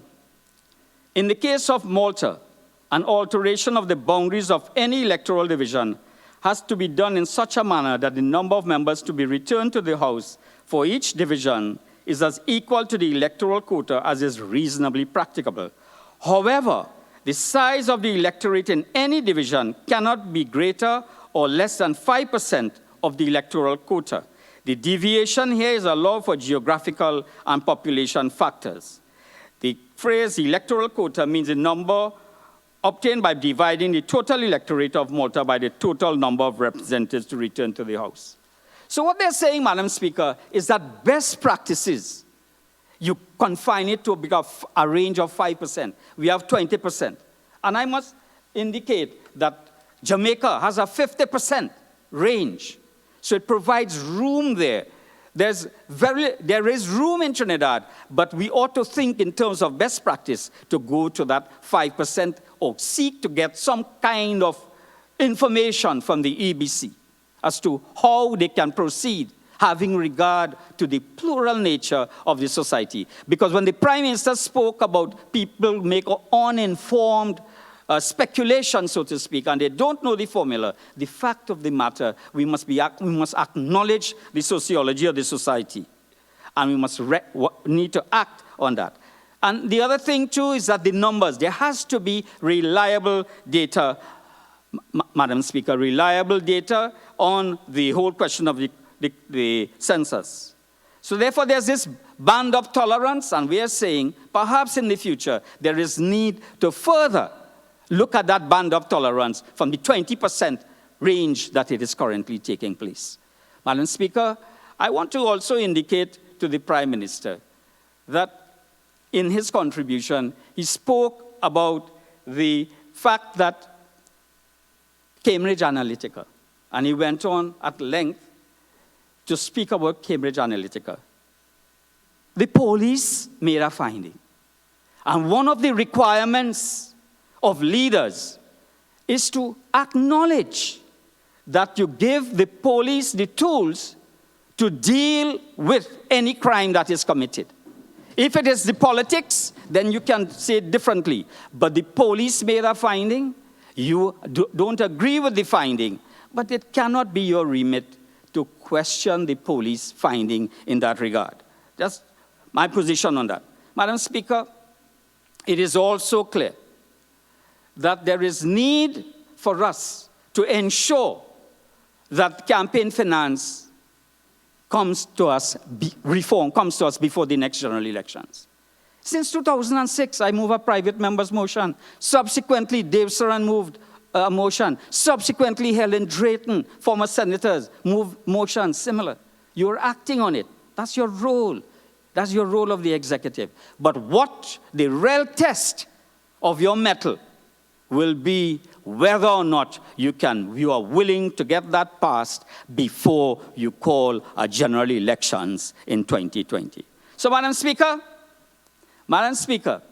it is clear that there's a focus on the EBC, that institutionally now we have seen in our Caribbean neighbor that there is an egregious insult to the will of the people in Guyana.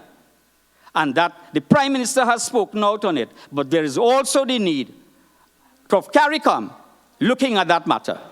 Standing Order 48-1, please. Yes, so, Member for Chaguanas West, you've had a lot of latitude with respect to the debate. I'll ask you now to please, in your few minutes left, just address what is before us in the motion, please. Madam Speaker, I thank you. The bedrock of the whole structure of the will of the people is based on a fair and transparent, credible election results. And therefore, it is our role as all parliamentarians to look at the EBC because it is through their process, through the ballot box, we are here today. And we hope that that fair and credible process will continue. But we keep in mind, eternal vigilance is the price of liberty. I thank you, Madam Speaker. Member for Couva North.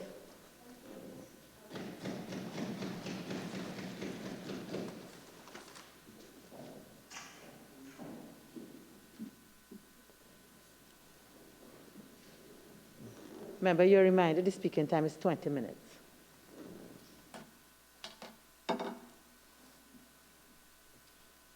Thank you, Madam Speaker, for the opportunity to contribute on this EBC order. First of all, Madam Speaker, let me take the opportunity to respond to the Prime Minister, as he is the one who piloted and started the debate on this EBC order here today. And I am clearly convinced, Madam Speaker, that the Prime Minister may just as well have the date of the 2020 general elections in his back pocket.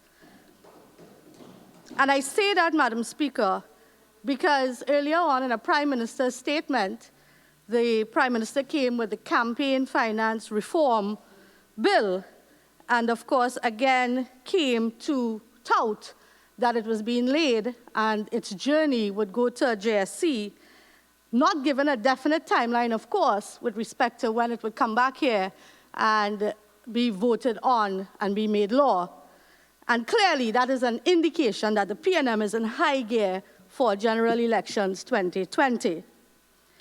Madam Speaker, let me also say that during this COVID-19 lockdown, it is very strange, as my colleague, the Member of Parliament for Chaguanas West stated, very strange during this period of lockdown where the future is not known in certain quarters with respect to the lifting of the lockdown in Trinidad and Tobago. And I want to predict that probably by this weekend, the Prime Minister would make an announcement as to when he's going to be lifting that lockdown.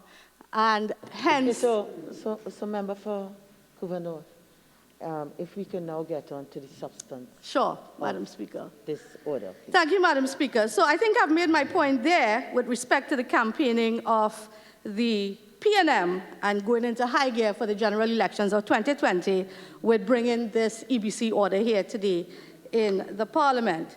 Now, the Prime Minister also identified the changes that this order is bringing here today, and I just want to go back a little bit to remind the House and the public that it is the alteration of the boundaries in 12 constituencies in the electoral area of Trinidad.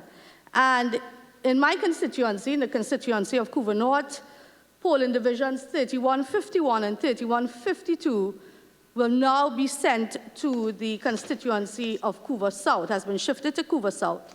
Now, respectively, polling division 3151 has 463 eligible voters, and polling division 3152 has 358 eligible voters. So the polling divisions for Couva North has now been decreased by 2. It was 39, it is now 37, and the constituency of Couva South will now have 43, if I'm not mistaken, polling divisions. The electorate in total, and the permissible limit is 30,366, which according to the EBC is above the permissible limit, and therefore it is the reason why these 2 polling divisions from Couva North were shifted to Couva South. And Couva South, their limit or their total population is 30,074, where according to the EBC, it is of permissible levels. And we have those changes. So for my constituents, polling division 3151 includes the Point Lisa's Gardens area, Lisa's Boulevard, Flamingo Avenue, Suzanne Street, Parrot Avenue, Nancy Street, and Pamela Street. And that's for polling division 3151. For polling division 3152, the streets that have now gone across to Couva South, it's Jade Court, Olivia Street, Flamingo Avenue, Ursula Street, Rosalind Street, and Caroni Avenue. So these are the streets within these respective PDs that have now moved across to Couva South, and that is by and large the Point Lisa's Gardens area.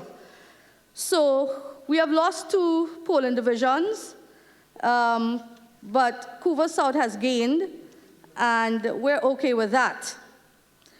Other constituencies I just want to highlight is that of Komoto Manzalina, and it is a transfer of polling divisions 2245, 2246, 2252 from Toko Sangre Grande that has now gone to Komoto Manzalina. We have changes in Laventille East Mova to Laventille West to Port of Spain North, St. Anne's West. In Oropouche East, we have a polling division 3795 that has gone across to Oropouche West. And in Oropouche West, due to that transfer, you have an increase in its voting population. Other boundary changes in San Fernando East, you have changes also to the polling divisions 4190 and 4195 that has moved across from that constituency to the constituency of Sando West. So the AG has some extra work to do in there. In Toko Sangre Grande, due to the transfer of the polling divisions, of course, we have an increase in the voting population now in Komoto Manzalina, which is all, of course, according to the EBC, not above the permissible limit.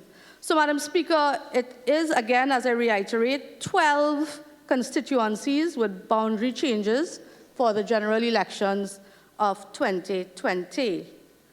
Now, in addition to that, Madam Speaker, I just want to also touch on the issue of the challenges with the EBC over the years and some of the points that my colleague before, Member of Parliament for Chaguanas West, raised with respect to the flexibility and the 20% that we tolerate that needs to be looked at. And some of the challenges that we have identified, and of course it is recorded out there in the public domain, and I want to make reference to an April 2019 article in The Guardian where the EBC admitted to the election law being outdated and agreed that there should be amendments to the Representation of the People's Act, or ROPA, as we know it. And in an interview with the then UNC Senator Ramdeen, the EBC admitted that some of the laws governing election machinery in TNT are quite outdated. And it came up under the issue of voting by citizens overseas.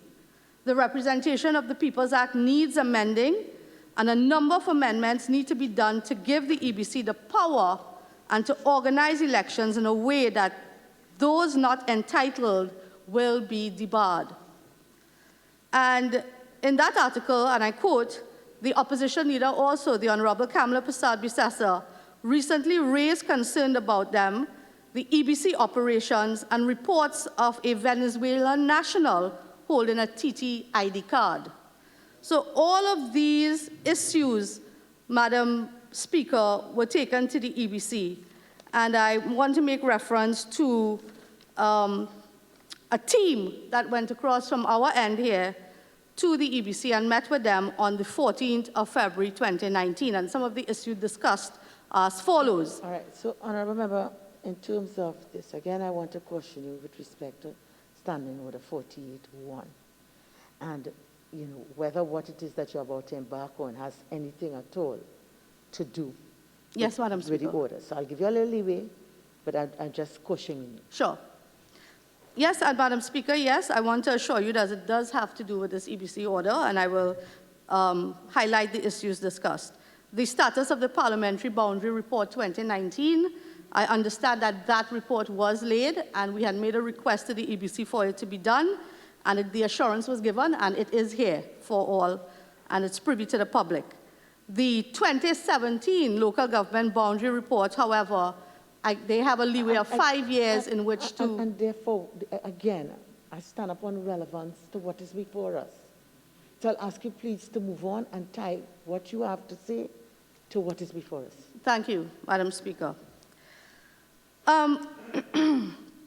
Madam Speaker, in addition to that, as I made reference earlier to the amendments that the EBC admitted that was needed to make the election process a little more efficient, they also indicated that they made that request to government, and we are yet to see any sort of action being taken with respect to that, because this EBC order is dealing with the upcoming elections and how and where people are, how many persons and where they are going to be voting and in which constituency they fall. Madam Speaker, there are other issues also, and my colleague from Chaguanas West made reference to it also, with respect to, again, that issue of the validity and the accuracy of the demographics of Trinidad and Tobago with respect to the EBC and its work on the field. And I want to make reference, of course, to that of persons, registration of persons with the EBC, and all stakeholders being informed about that registration of persons with the EBC. The Prime Minister today came to Parliament in a statement, in a Prime Minister's statement, to talk about campaign finance reform. And for the longest while, this Parliament has been... Member? Yes. That point has already been made by your colleague who preceded you. Please move on. Okay, Madam Speaker, I just want to flag that it is very important, and we wait to see how this unfolds. Go on, please. Yes, Madam Speaker.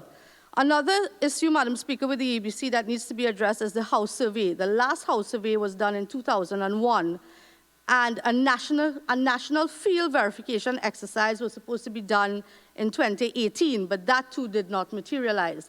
Now, Madam Speaker, if this house survey was undertaken by the EBC, we would have had more accurate data on this order as we speak. So therefore, I want to urge the government to fund or to send funding to the EBC that is necessary to undertake this house survey. I know it can't be done in an election year, but hopefully with a new government in 2020, it will be done. Madam Speaker, special ID cards for non-nationals. This has also been, and with the order in front of me, we need to clarify and to put to rest. I rule that out of order, under Standing Order 48.1. Okay, Madam Speaker. So, Madam Speaker, another issue with the EBC that needs to be, of course, flagged is that of the training for for polling agents for the general elections of 2020. Whilst we have changes here with the EBC order for the 12 constituencies, the training for the staff, I'm not allowing that under this. Order 2.1 indicates that the Speaker is responsible for ruling whenever any question arises with the interpretation or application of a standing order and for deciding cases not otherwise permitted before. The member is basically quoting from the BBC report. And I was just wondering if standing order 1 is being contravened. Remember, I have ruled that in terms of dealing with training, I'm not allowing that under the debate with respect to this report. okay. So, Madam Speaker, the Prime Minister also in his contribution flagged the issue over the past couple of months where I think he was referring to the opposition, where he spoke about the sizes of the constituency and one area being densely populated as opposed to another area being sparsely populated. And I don't want the Prime Minister to ignore that particular issue because it is real, and there is, as much as he advocated for the science and the formula behind how the EBC comes up with its numbers and how it shifts boundaries, I also want him to know that the issues that we have raised with respect to more, the smaller constituencies having an unfair advantage as opposed to the larger constituencies. And when you look at the local government bodies and the corporations and the financing and the funding that they're given for a certain number of citizens or constituents living in that area, it is an issue that must be addressed. Madam Speaker, how many more minutes I have? 6 minutes. Okay, Madam Speaker. So many of the issues that I wanted to raise here today has been ruled out, but it does deal with the EBC and this particular order with respect to preparing for the general elections of 2020. However, Madam Speaker, I want to remind the House that there have been many battles in the past and probably ongoing as we speak with respect to the EBC and the operations of the relationship between government, the EBC, and the public.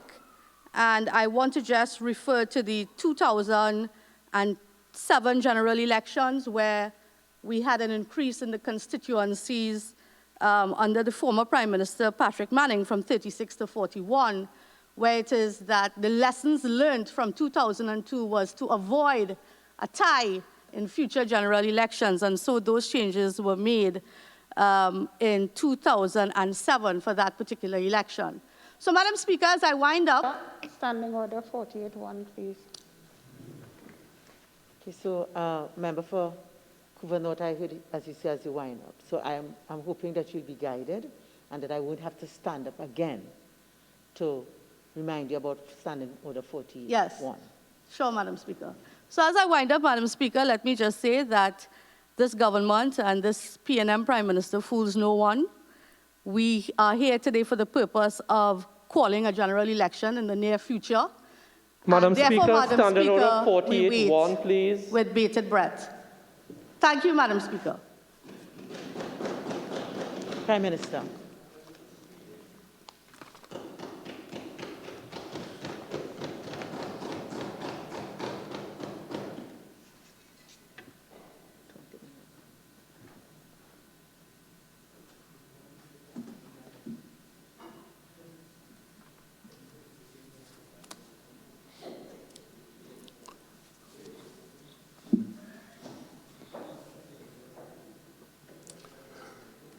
Madam Speaker, I just want to respond to a few of the enthralling points made by my colleagues on the other side. This debate, or any debate involving the Election and Boundaries Commission, is destined to be an interesting debate because it's a subject that is always at the forefront of the imagination and trust of the people of Trinidad and Tobago, and all countries as a matter of fact. But I was very interested in the opening gambit of my colleague from Chaguanas West. I know that he is a little estranged from the madding crowd on the other side, but I was wondering whether when he spoke, if he was speaking for himself or whether he represented the party on the other side. I'd meet him behind the chair to get an answer to that, Madam Speaker, but I must raise the question, because he did begin his contribution by raising the unasked question about whether, in fact, we can conduct an election in this COVID time with the COVID issues. And clearly, Madam Speaker, that is not the position of the leader of the opposition, who only yesterday, as she claimed vindication with respect to the police reporting on their stumbling blocks with respect to Cambridge Analytica, ended her appeal of vindication by calling for the election now. I would entreat my colleague on the other side to pay more attention to his erstwhile leader, lest he be seen to be on the wrong side of the seesaw. Because, Madam Speaker, if you're on the wrong side of the seesaw and you're not paying attention, it can be made to rise and hit you very hard in the tender place. So, Madam Speaker, I do not know what the opposition's position is with respect to whether or not we can have elections. But I'm saying to this country now that as of today, we have taken no decision, no consideration as to postponement of any election in Trinidad and Tobago, because an election for Christmas is always a good thing in Trinidad and Tobago. So we have ample time, but I was really intrigued by that intervention. He also spoke about the matter of the EBC being found to have broken the law with respect to the granting of additional time during the reigns of the 2015 election. Again, that is a matter which requires some element of leadership, because what happened there, Madam Speaker, was that the UNC went to court asking the court to annul the results in a number of constituencies. I think there were 5 constituencies. To annul the results in 5 constituencies because the EBC allowed on election day an extension of the voting time so as to allow persons to vote. And he mentioned that this is a stain on the EBC. But I thought, Madam Speaker, that any citizen in Trinidad and Tobago would take that in the context of what normally happens with elections, where bad things are required to happen on the part of some people, is that they prevent people from voting. That's when you should be really concerned. People are prevented from voting. And the spirit and the letter of the EBC's action is there in the EBC Act. Because if you turn up in the polling station after 6 o'clock, if you turn up in the polling station and you're in a long line, they don't close the ballot boxes at 6 o'clock. They allow you to vote. If 1,000 people are in the yard in a line, you are allowed to vote until whatever time the last person has voted. Meaning that the spirit of the EBC's existence is to facilitate voting, not to stop it. But what the UNC should learn from this is not that the EBC was wrong, is that when you're going to court, you must go with clean hands. Because the EBC did not give extra time in those 5 constituencies won by the PNM. They gave extra time in Trinidad. As a matter of fact, Madam Speaker, I only noticed that time was given when I read it off a UNC instruction to their supporters on election day. They were the first ones to praise it and to take advantage of it. But interestingly enough, Madam Speaker, having not gone to court with clean hands, I have no doubt that the state of their hands would have influenced the outcome of that case. Because Barataria San Juan was won by 500 votes. They were quite happy to accept that as a victory. But San Fernando West won by 3,000 votes. They went to ask the court to annul it.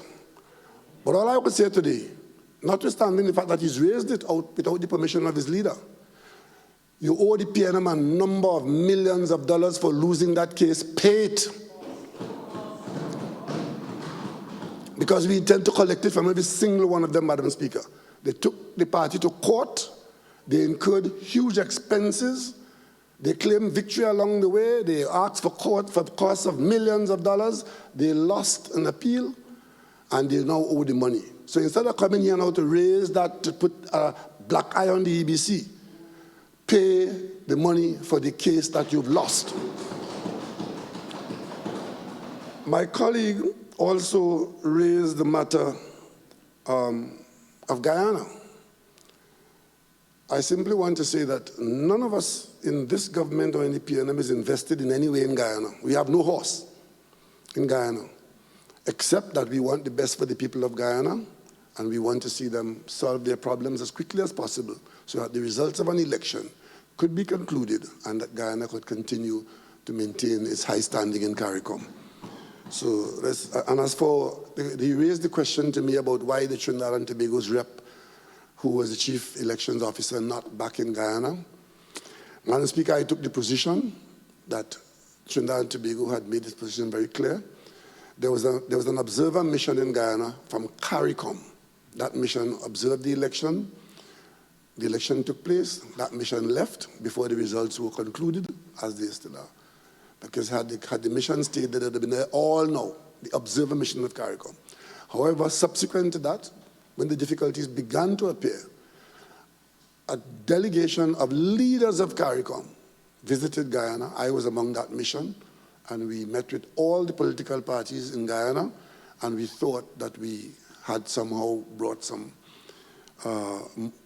positive movements. And the leadership in Guyana, opposition and government, invited CARICOM back to send not an observer mission, to send a group of scrutineers to observe the Guyanese count their ballots. It was in that context that our chief election officer was identified as the person from Trinidad and Tobago to be part of that mission. Having arrived in Guyana, that agreement did not pan out. It ended up in the court, and there were very serious accusations made against CARICOM, and it was my view and the view of this government that being the outcome of that altruistic approach, that the chief elections officer of Trinidad and Tobago ought not to be in that situation at any time, to be accused in that way in a CARICOM country. So we did not send back our election officer there because we want to preserve our pristine position in these matters of the conduct of free and fair elections. But there's a CARICOM team there, and we are anxiously awaiting a positive outturn, meaning a conclusion to an election in Guyana. Madam Speaker, my colleague from Chaguanas West, he has a way of treading some unbeaten paths. Today he tread another one in his exuberance, and I would say unrestrained by a present leader. He basically asked me and the rest of the country and the rest of the world not to question the police. That if the police says so is so, well, you keep that for yourself. Madam Speaker, just to make it very clear, the comment that he raised in the debate here today about questioning the police, we now know his position. Don't question the police. But the basis on which he raised it here is a comment that I made on my Facebook page. Let me just say very clearly, go back and read the comment. It was not made to the police. It was made to the UNC as a political party, who took the position even before I saw what the police had said. Even before I saw what the police had said, I saw the UNC saying that the whole question of Cambridge Analytica and Trinidad and Tobago was a hoax, and that it was fabricated by the Attorney General and the Prime Minister, who looked at a movie on Netflix. That was the UNC, trying to give the impression that Cambridge Analytica never occurred and happened in Trinidad and Tobago. They never worked in Trinidad and Tobago. They want to rewrite our history.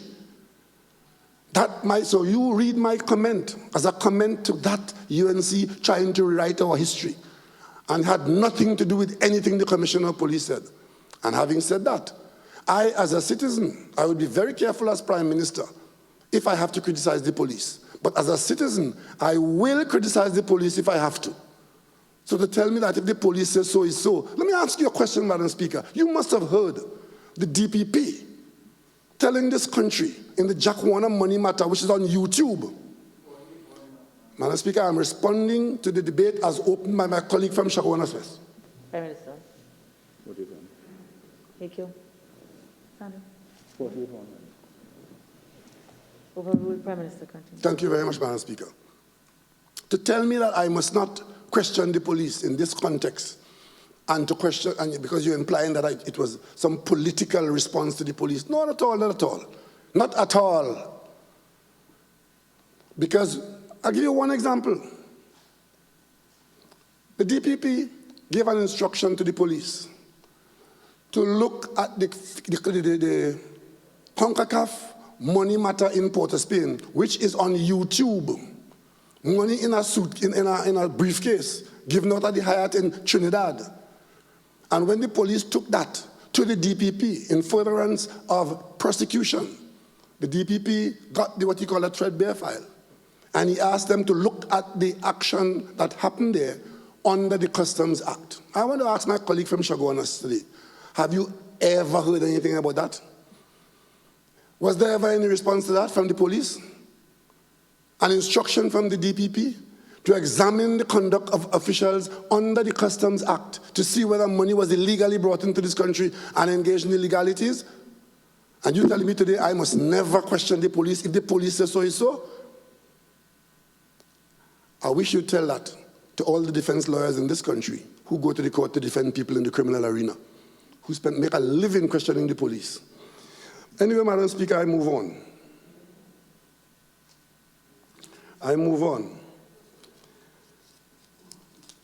I was very surprised to hear my colleague from Couva North, I think it was, or was it my colleague from Chaguanas East, one of them, speak about the fact that the government has asked that this bill go to a joint select committee is something unusual.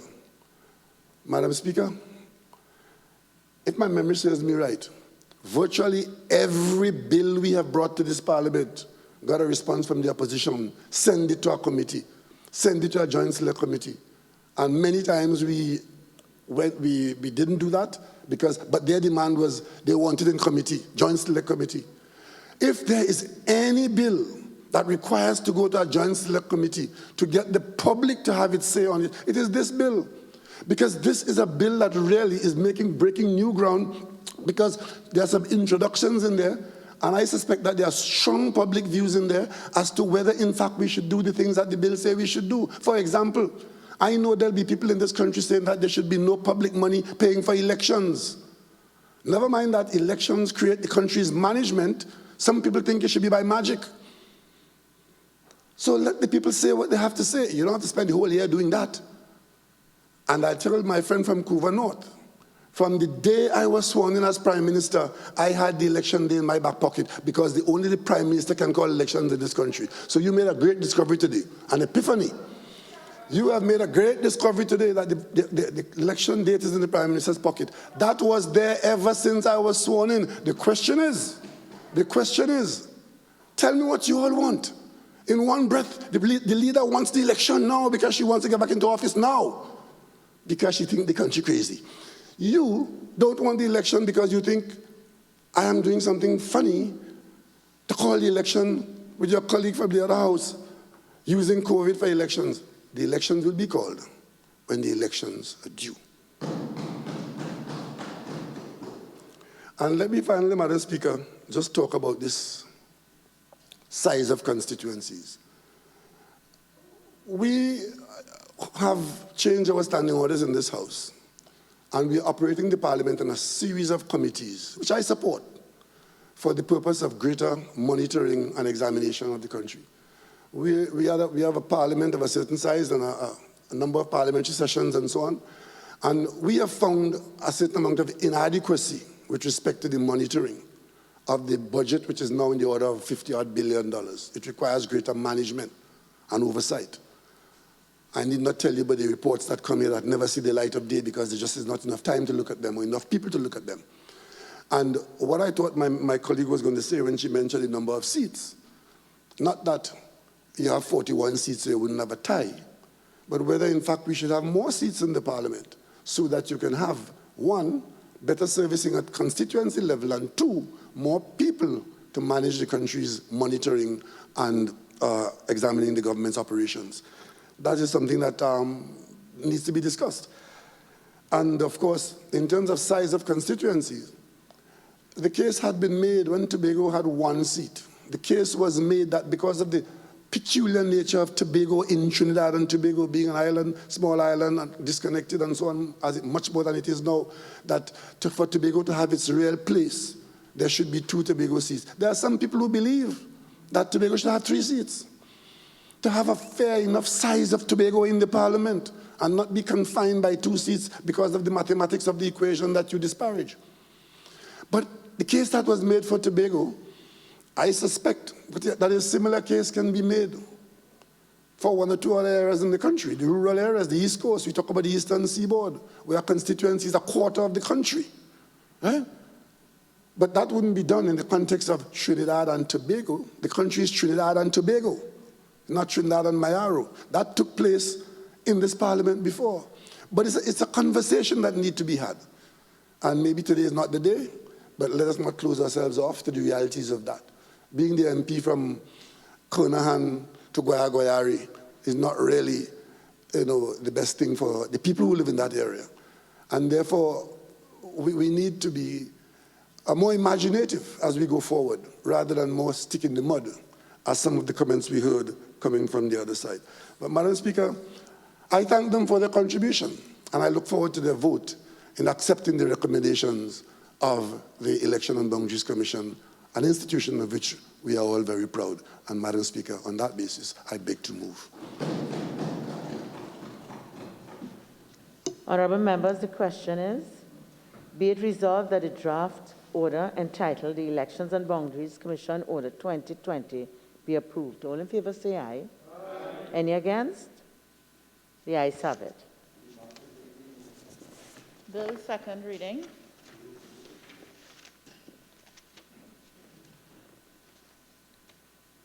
Honourable members, the debate on the second reading of the following bill, which was in progress when the House adjourned on Friday, March 13, 2020, will be resumed. A bill entitled An Act to Provide for the Registration and Regulation of Real Estate Agents in order to promote transparency, accountability, and integrity in the real estate profession, to protect and assist persons engaged in transactions with real estate agents, and to assist in the detection and prevention of money laundering and terrorist financing and other related matters. Member for Chaguanas-East.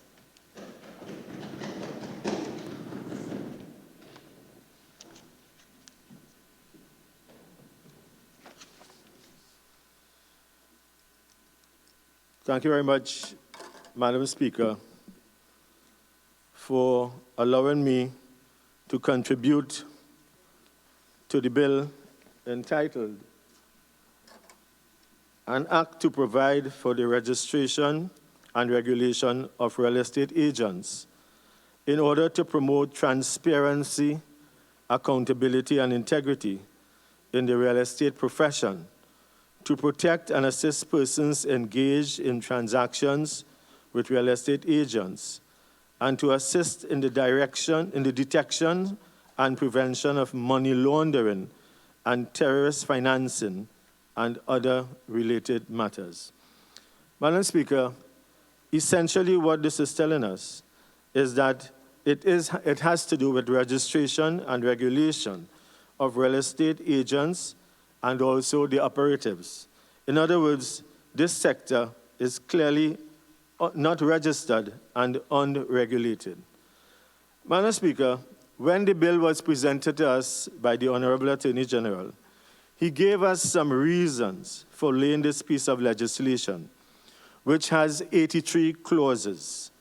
He indicated that this is serious business in terms of managing the approach to crime, to better the public interests, mandates membership on a compulsory basis to an enterprise such as an Association of Real Estate Agents Association called REA. And as I indicated, one of the rationale for it is that it was unregulated. He also indicated that this aspect of business in Trinidad and Tobago, the real estate agents and their businesses, contribute about $3.2 billion a year in land activities to the GDP. One of the entities that has been involved in this aspect of business for many years is AREA, the Association of Real Estate Agents, who lists 78 brokers, 112 sales agents, 17 corporate members. In other words, about 200 persons. Madam Speaker, I think it is important, before I get into the substance, though I have a short time to say what I have to say, that we give a historical background, very briefly, of the real estate sector in Trinidad and Tobago. And it is very clear that the real estate sector plays a pivotal role in the economy of Trinidad and Tobago and has been seen as the preferred means of investment, wealth building with better returns, and inflation resistance that exceeds those achieved with traditional bank deposit accounts. Madam Speaker, when you look at the trajectory of the real estate sector, one would notice that from 1991 to 2006, this industry experienced boom conditions. However, Madam Speaker, in spite of some of the good things that we have seen with this sector, there were some concerns that were expressed.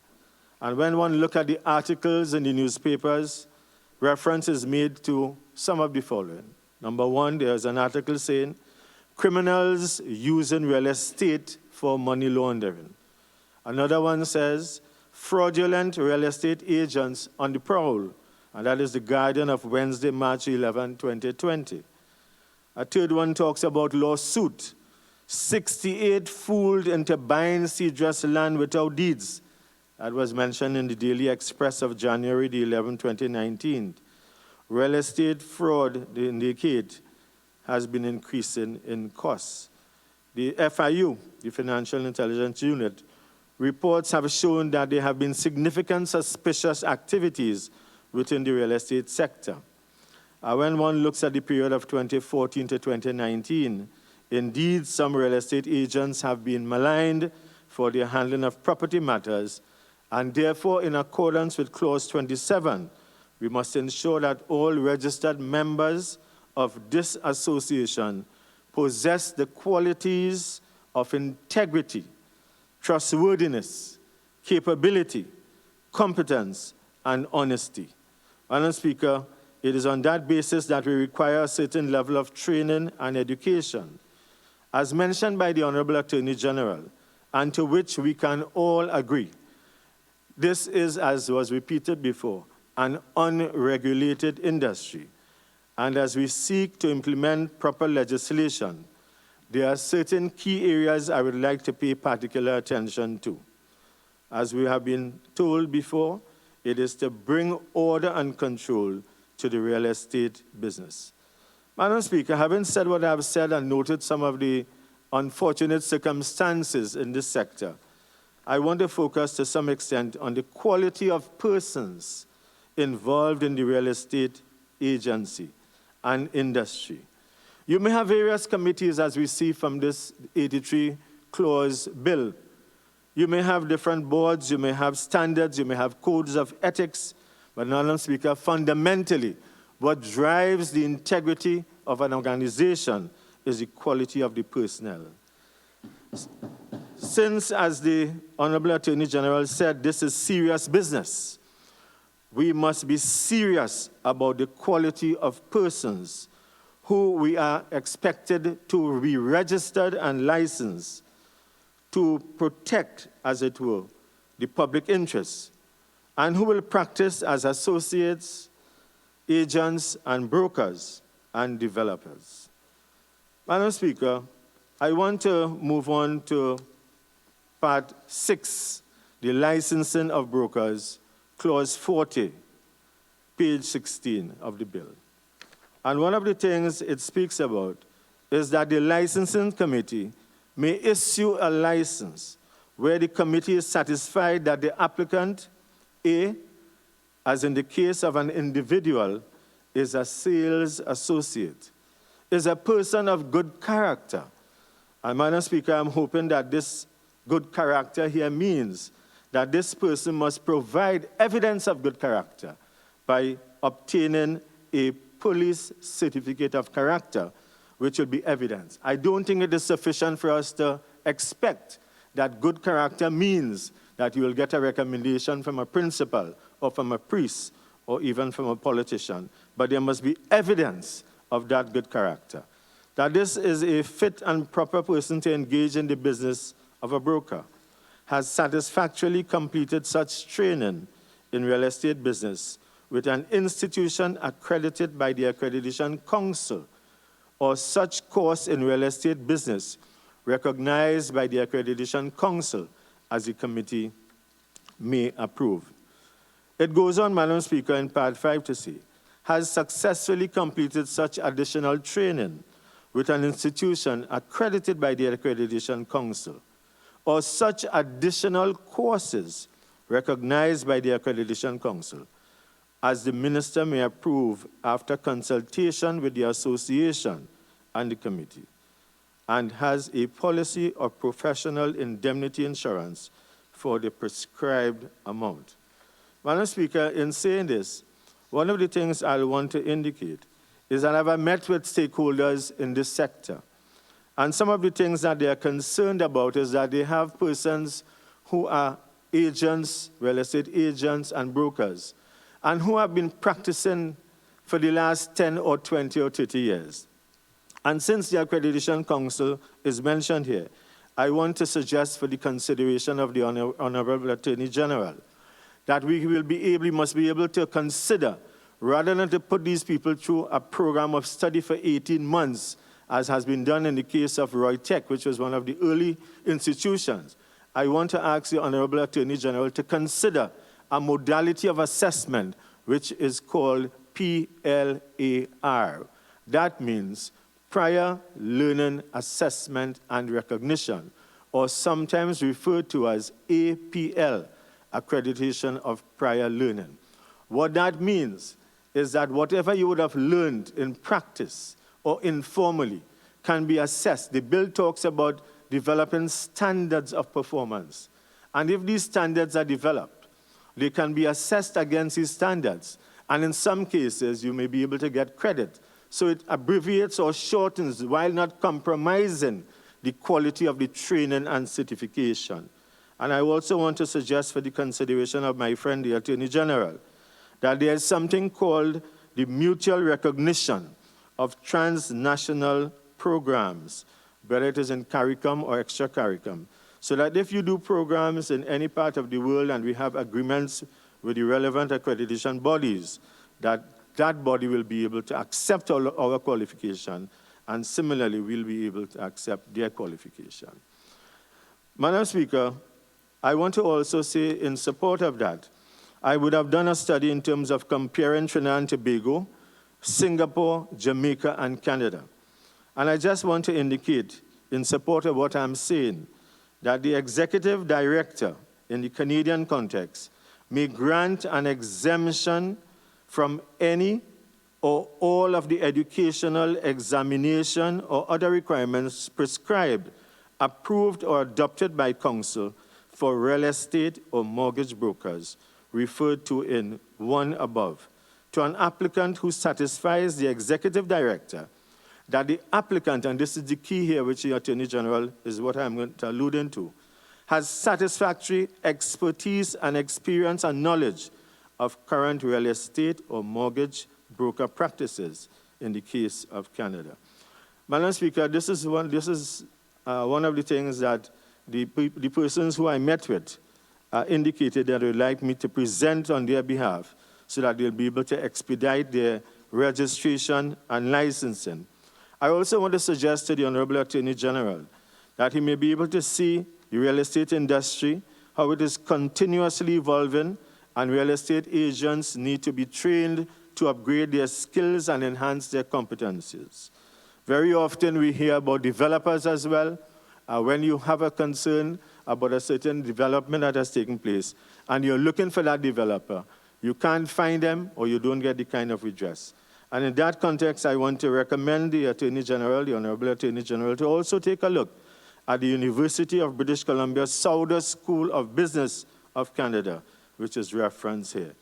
And in that regard, we will be able to look at for the benefit of building the capacity of the human resource for performance and efficiency and effectiveness and efficacy by looking at some of the programs and the courses. For example, there's a course in law and ethical considerations in real estate business, just to mention one of those.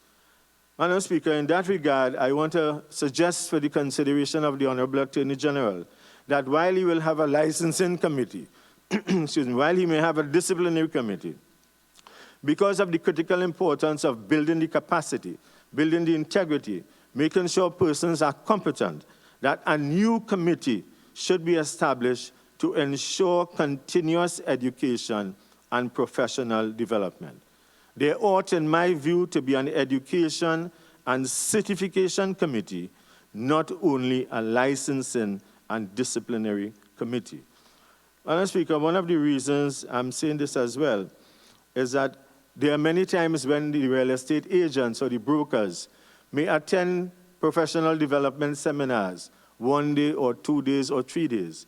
And I want to ask the Honorable Attorney General as well, when he's talking to those who will be in charge of the organization, the board, that consideration should be given to accredit the performance of those agents and those brokers when they attend professional development for the benefit of the organization.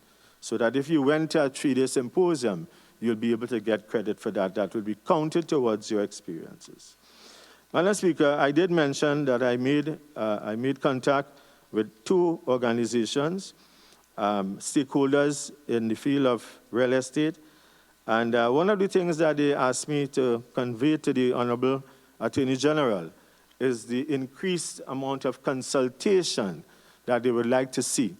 What they indicated is that area, which was the major player in the real estate sector, had about 200 persons in their membership, but they were approximately, and the Honorable Attorney General, I listened to him, and I read his Hansard report, indicated that there were about 700 persons who are actively in the membership. And therefore, I'm sure that if he has not met with them, he will meet with them to have a wider consultation with respect to the formation of different aspects of this bill. Madam Speaker, one of the things that they also mentioned, and they had asked, is that they did not consider, of course I'm just indicating what they said to me, that they were asking for a postponement of this bill because there was some other work to be done. And they were saying that in the context of COVID-19, that maybe this may not have been looked at, a very urgent matter. But of course, that is just an indication of what I was saying about their enthusiasm to it. Madam Speaker, one of the things I wanted to also mention is that an application for registration, and this goes to Clause 8, I'm making reference to Clause 8, Part 2, an application for registration under subsection 9.1 shall be made on the prescribed form and submitted to the Registrar General, together with a completed AML CFT PF risk assessment questionnaire and the prescribed fee. Madam Speaker, the issue is, as it is, the requirements are too basic. That is what they are indicating. And the recommendation is that in addition to what is required, what has been filled out in the questionnaire, that there should be additional background checks, which I'm sure will be expected to be done, since real estate business involves large monetary transactions. And what the Honorable Attorney General indicated was something that was being closely monitored and looked at in terms of the avoidance of crime. Madam Speaker, Mr. Deputy Speaker, I want to now make reference to the Licensing Committee and the Disciplinary Committee, which is mentioned in Clause 30, Section 2, Part 5. And I'm just reading some of the comments that okay. At this time, they indicated that it was a little bit too overweight with attorneys.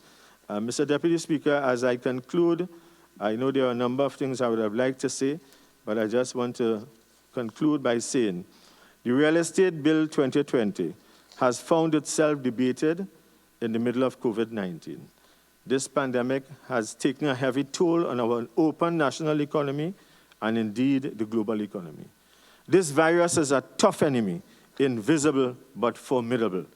I want to ask, as I end now, as I had asked the Honorable Attorney General to consider wider consultation to revisit, review, revise, restructure, and rework parts of this important piece of legislation, which will have far-reaching consequences for the conduct of real estate business in Trinidad and Tobago. I thank you, Mr. Deputy Speaker.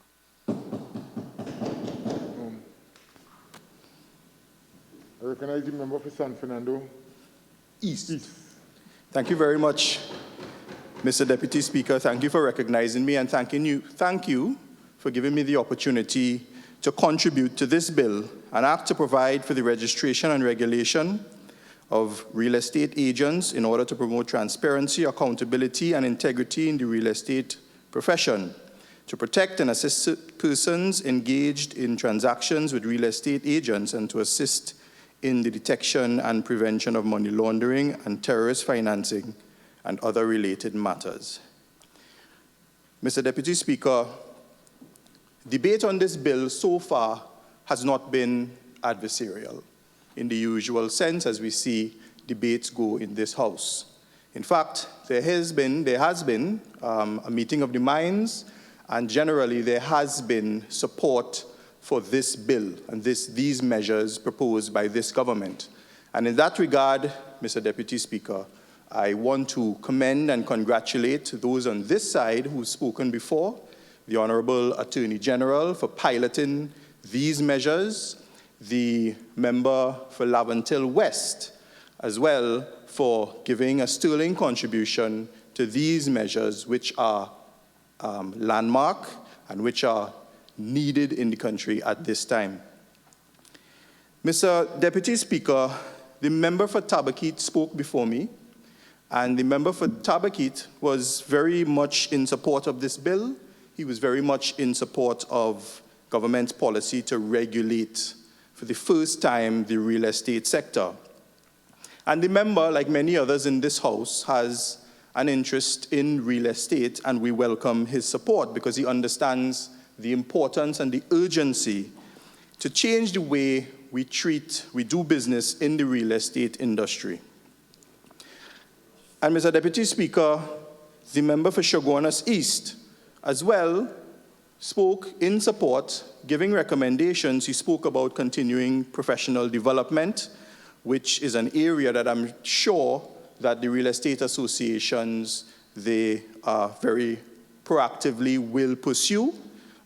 Area, which is the body that presently self-regulates the real estate sector, has been very proactive. The member also spoke about background checks and ensuring that there are significant background checks. And I would remind the member that prior, in fact, what obtains now is that there are no background checks. The bill, as presently constructed, allows for a process of registration and a process for background checks for all those who wish to be recognized as real estate agents, that is to say, sales associates and brokers. The member for Caroni Central, Mr. Deputy Speaker, also spoke largely in support of the bill. But he spent a lot of time on Part 5 of the bill, criticizing the method of appointment for the appointment of members of the Licensing Committee. And Mr. Deputy Speaker, permit me to deal with that first. The member tried to persuade the members of this House that the appointment of the licensing committee by Cabinet rendered the committee somehow beholden and biased towards the executive and therefore not independent. Mr. Deputy Speaker, the licensing committee is an independent committee and does an important function in the bill. That is to say, the licensing committee is charged with the function to issue, renew, and cancel licenses to real estate brokers, and that can be found in Clause 32. But, Mr. Deputy Speaker, in understanding the independence of this committee, and it has to be independent, one has to look at Clause 30 of the bill, which is Part 5 of the bill.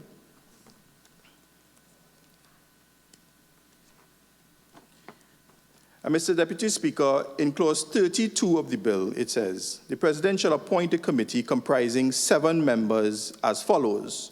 Now, it is recognized that President here means Cabinet as per Section 80 of the Constitution. The chairman, the first 3 of the members will be appointed on the advice of the Judicial and Legal Service Commission. In D, a person with experience in accounting, business, or finance nominated by the minister. In E, 2 persons having at least 5 years' experience in real estate business nominated by the minister. And in F, a representative of the Tobago House of Assembly nominated by the Chief Secretary of the Tobago House of Assembly. So, Mr. Deputy Speaker, one has to now look at how the Judicial and Legal Services Commission is appointed. And the members are appointed, it could be found in Section 110 of the Constitution. And members of the Judicial and Legal Services Commission are appointed by the President in consultation with the Prime Minister and the Leader of the Opposition. And those are 3 members of a 7-member committee, and 1 member by the Tobago House of Assembly. So, Mr. Deputy Speaker, just in the composition alone, one can see that the Real Estate Licensing Committee is independent. But in the bill, we go further. In Clause 32, 2, it says, in the performance of its functions, the committee shall not be subject to the control or direction of any person. And that is contrary to some of the sections, the provisions that we find in other bills that speak to the creation of bodies corporate and state enterprises, etc., that says that the functions of those boards are subject to the direction of a minister. So, Mr. Deputy Speaker, just to debunk what the member for Caroni Central was trying to argue, the Real Estate Licensing Committee is independent, and so too the Disciplinary Committee, which is found in Part 9, and in Clause 55(2), in the performance of its functions, the Disciplinary Committee shall not be subject to the control or direction of any person. It's said so specifically. So, Mr. Deputy Speaker, these 2 committees, in contradiction to what the member for Caroni Central was trying to argue, these committees are indeed independent. So, Mr. Deputy Speaker, why this bill? This bill, Mr. Deputy Speaker, signals a change in policy. And it's a change in policy from the self-regulated system to one that can be described as co-regulatory. So, Mr. Deputy Speaker, the Association of Real Estate Agents, otherwise known as AREA, has been around since 1990. And that association was established to promote the profession of real estate agents and to promote fair standards for all of its stakeholders. In 2012, it was incorporated under an Act of Parliament and has made significant headway in promoting the profession and the creation of standard rules of practice. And they can be commended for that, Mr. Deputy Speaker. But the membership in area is voluntary. And therefore, compliance with its standard codes of practice is also voluntary and not enforced through the command of law or sanction. And their inability, Mr. Deputy Speaker, to enforce or compel persons in the practice of real estate has left the industry virtually unregulated. Therefore, Mr. Deputy Speaker, self-regulation, the policy of self-regulation has failed. And that failure has left certain adverse effects for the real estate industry. So, Mr. Deputy Speaker, real estate, as we are all aware, provides many opportunities for money laundering through the acquisition, dealing, and disposal of real estate. And it is therefore important that we regulate, register, and filter out persons who may wish to enter and engage in the business of real estate. The non-regulation, Mr. Deputy Speaker, also allows for anybody to claim that they are a real estate agent. The member for Chaguanas East spoke about it. There are many persons and many examples around society of fraudsters entering into the land market, advertising falsely and attempting to sell property, sometimes selling property twice and three times over to unsuspecting and desperate buyers. In fact, Mr. Deputy Speaker, when I was Minister of Housing, and it was continued by the member for Point Fortin, we embarked on a program called Housing 101, which was a manual that we created and put forward to the population, educating the population about everything real estate, about real estate agents, about mortgages, etc., to educate the public and to provide some form of consumer protection. But that clearly, Mr. Deputy Speaker, is not enough. There's also the adverse effect of what is called dual agency. Right now, in this unregulated industry, one agent usually finds himself representing both the seller and the buyer. That's how it works out in practice. However, both seller and buyer are unaware as to who the real estate agent actually owes a duty to. And this bill, Mr. Deputy Speaker, clarifies that and ensures that the consumers, whether it be seller or whether it be buyer, truly understands the duty of the real estate agent. Because, Mr. Deputy Speaker, one would ask the question, where an agent is representing seller and buyer, in whose interest is that agent actually working?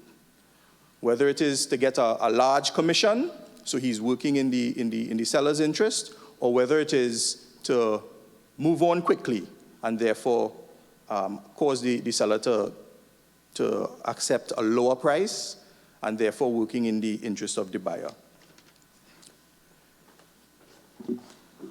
Mr. Deputy Speaker, there's also presently the absence of standardized escrow facilities and practices. Some agents receive client monies as stakeholder in a transaction, and this money is deemed to be held in trust. And these monies and some agents sometimes end up in problems where the money is mixed with personal monies, the agent goes bankrupt, or the agent gets into some sort of trouble, and those monies become, because it's in the agent's personal account, they become subject to another claim or someone else's claim. Mr. Deputy Speaker, in the absence of a regulated industry, there's also the increased risk and exposure to terrorist financiers. In a bill previously, I spoke about it, where some persons are recruited to go abroad and engage in terrorism, in terrorist fighting. Their families are taken care of. Their families, housing is found for their families through real estate agents, and that housing is paid for, whether it be by rent or by purchase. And therefore, Mr. Deputy Speaker, with real estate agents at the forefront of these transactions, they ought to be the first ones to pick up these types of illegal transactions. So in light of these serious weaknesses, Mr. Deputy Speaker, we're moving towards a co-regulatory system. This is the reform. And this co-regulatory system, that is to say, it is still going to be largely self-regulated through the creation of the Real Estate Association, but also a state regulator is going to be appointed, and that state regulator is the Registrar General.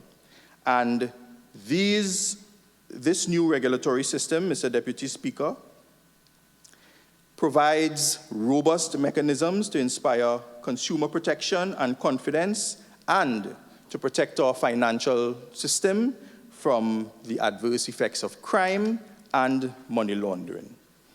So, Mr. Deputy Speaker, just turning to the Act. The first clause that I'd like to touch on is Clause 4. The Act does not apply, so Clause 4 states who the Act does not apply to.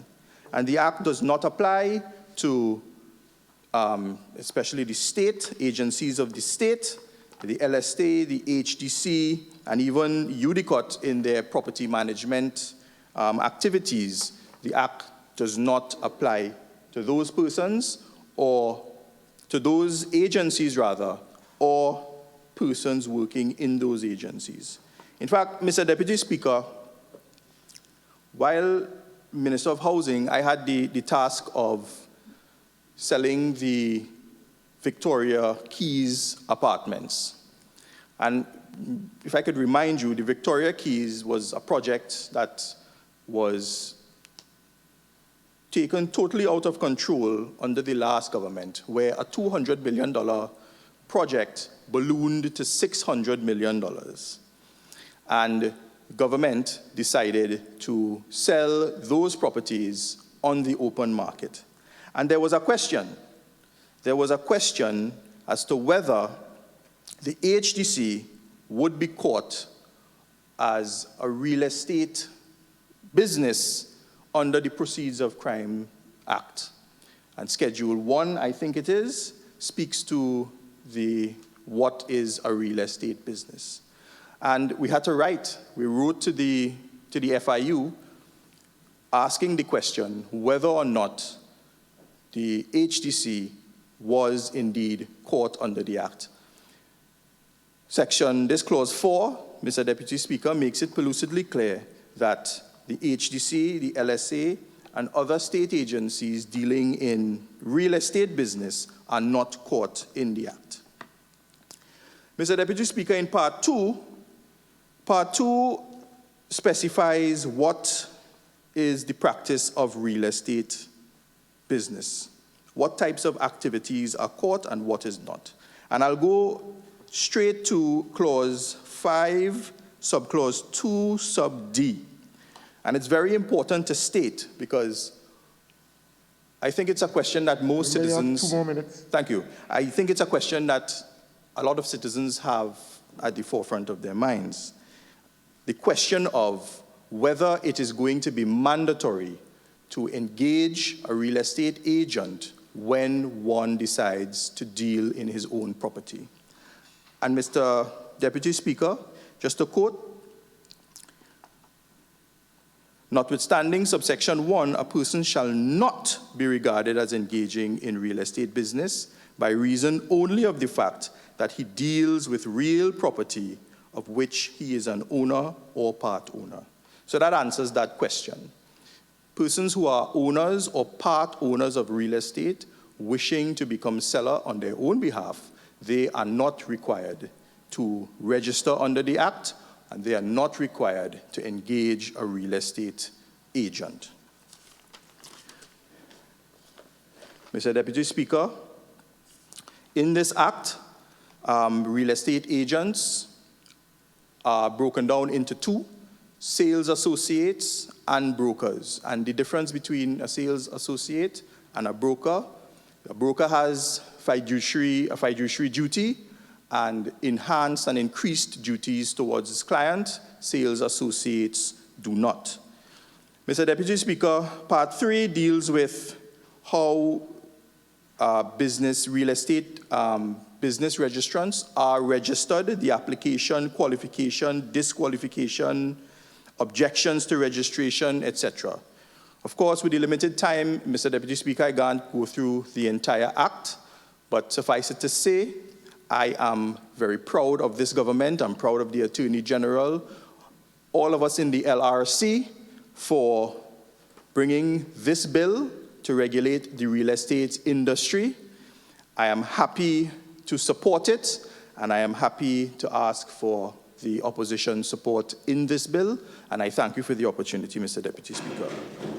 I recognize the member for Mayaro.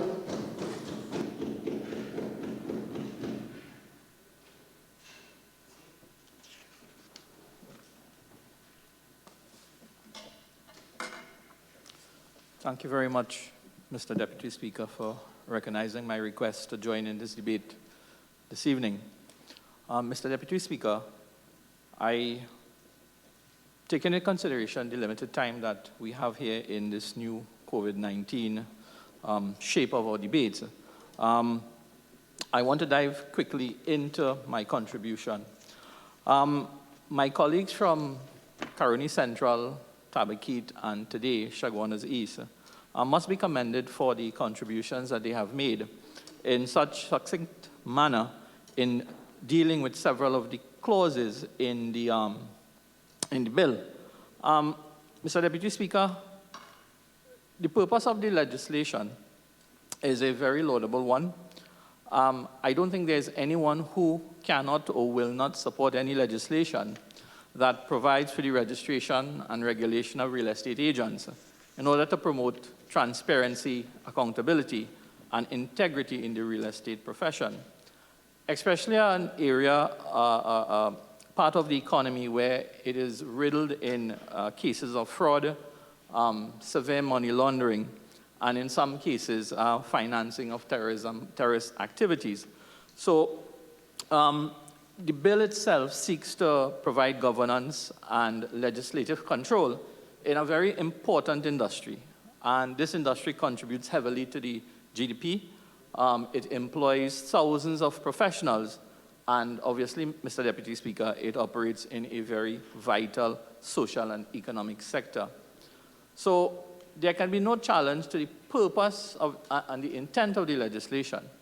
So while there is support on this side for a lot of the measures outlined, I can ask the Attorney General to look at several areas. I know many of them my colleagues previously would have alluded to in terms of amendments to strengthen the legislation. And we do hope, if it is the Attorney General's intent to wrap the bill up today, he would probably deal with some of those issues.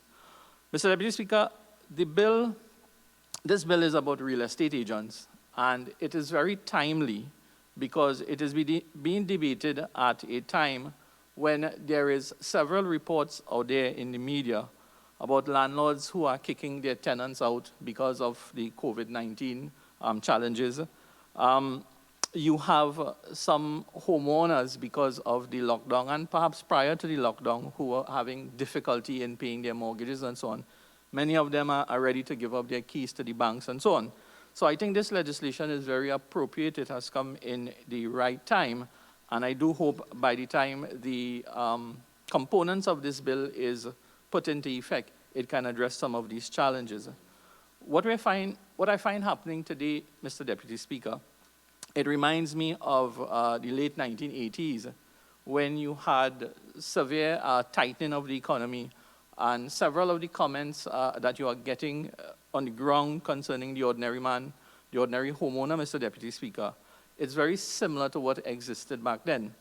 And I'm hoping that the Attorney General, in his winding up of the debate today, can give a commitment on behalf of the government to address some of these issues, because they are real issues. And I think it will be pertinent, it will be important for the government to have some mechanism to address some of these real issues with regards to homeowners and rentals and so on. Mr. Deputy Speaker, the Attorney General has placed this legislation as another piece of the puzzle in his anti-crime measures, in the tools to fight crime in this country. I do hope this particular piece of legislation really adds some additional value. I do not think we've been very successful so far in a lot of the other measures that have been brought before this Parliament that has been labeled anti-crime legislation, because you can still see a fair amount of crime that is happening in the country. So I do hope this particular piece really adds some value and we see some changes coming forward. Mr. Deputy Speaker, I wanted to touch on some information that was provided by the Real Estate Association as it is designed today, that group called AREA. There was a particular concern where that association was formed under another peculiar piece of legislation called the Association of Real Estate Agents Incorporation Act number 10 of 2012. And there was a query whether that if the Parliament, an act of Parliament, this bill can, make that particular, that bill of 2012 null and void, basically. Is it legal to do so? Does the Parliament have the power to do that? And perhaps the Attorney General could speak to that, to answer that question on behalf of that group. Mr. Deputy Speaker, there were some other questions that came up during my looking at the bill, and I know it may not stand from a very heavily legal standpoint, but I think there are questions nonetheless. Clause 12 indicate that there is a notification of within 21 days after a decision to register or not register is made by the Registrar General's office. What I felt is that for too long there are a lot of government agencies, when the citizenry make applications for registration and so on, that sometimes these requests remain languishing for weeks, months, years. And perhaps if it may have made sense that some timelines be set in the legislation, that especially in such a critical area of real estate, as I now mentioned, how critical it is to the economy, if perhaps the Attorney General can look at putting in some set timelines in terms of responses from these, the registration process and so on, Mr. Deputy Speaker. Mr. Deputy Speaker, the bill also distinguishes between an agent, a broker, and a developer.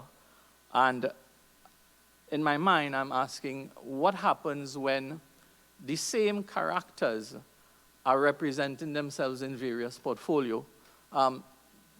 Does that lead to some mischief inside the system? Does the legislation prevent that from happening? And if it does happen, what are the potential challenges that can erupt? And perhaps if the legislation could ensure that this does not happen at any point in time. So for instance, can a lawyer be a purchaser or a seller or a conveyancer of value all at the same time? So if the legislation, if that is some mischief that can happen there, perhaps the legislation can look at that, Mr. Deputy Speaker. Mr. Deputy Speaker, there is also an issue of how does this bill, this particular bill, how does it tie into the Housing Act of 1962, which both bills attempt, this bill and that bill attempts to define what a developer is. A developer in this case could be a person or a company that is subject to company law and so on. But in the Housing Act of 1962, it allows the developer to register as a trader in housing. Perhaps, would this cause a problem having those two acts in place? Would it cause some confusion or perhaps create some issues legally going forward in identifying who are developers? Mr. Deputy Speaker, there is another issue around, in terms of the legislation under the area of developer that I found may be a bit providing some legal challenges that the Attorney General may want to look at.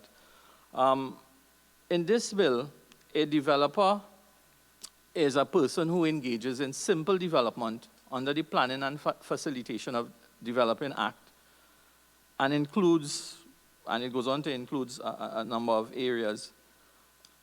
If you look at Section 3, it says that developer, land subdivisions, including engineering operations comprising less than 20 plots, provided each plot falls within the range of 465 square meters or 5,000 square feet.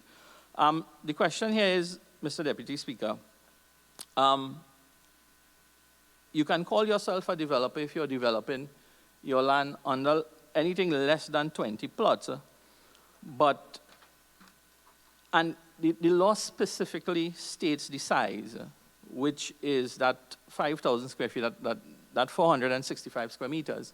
And I think in the presentation of the member for Tabaquite, he did indicate that there was some developers that he was aware in central Trinidad was doing lots at 3,500 square feet.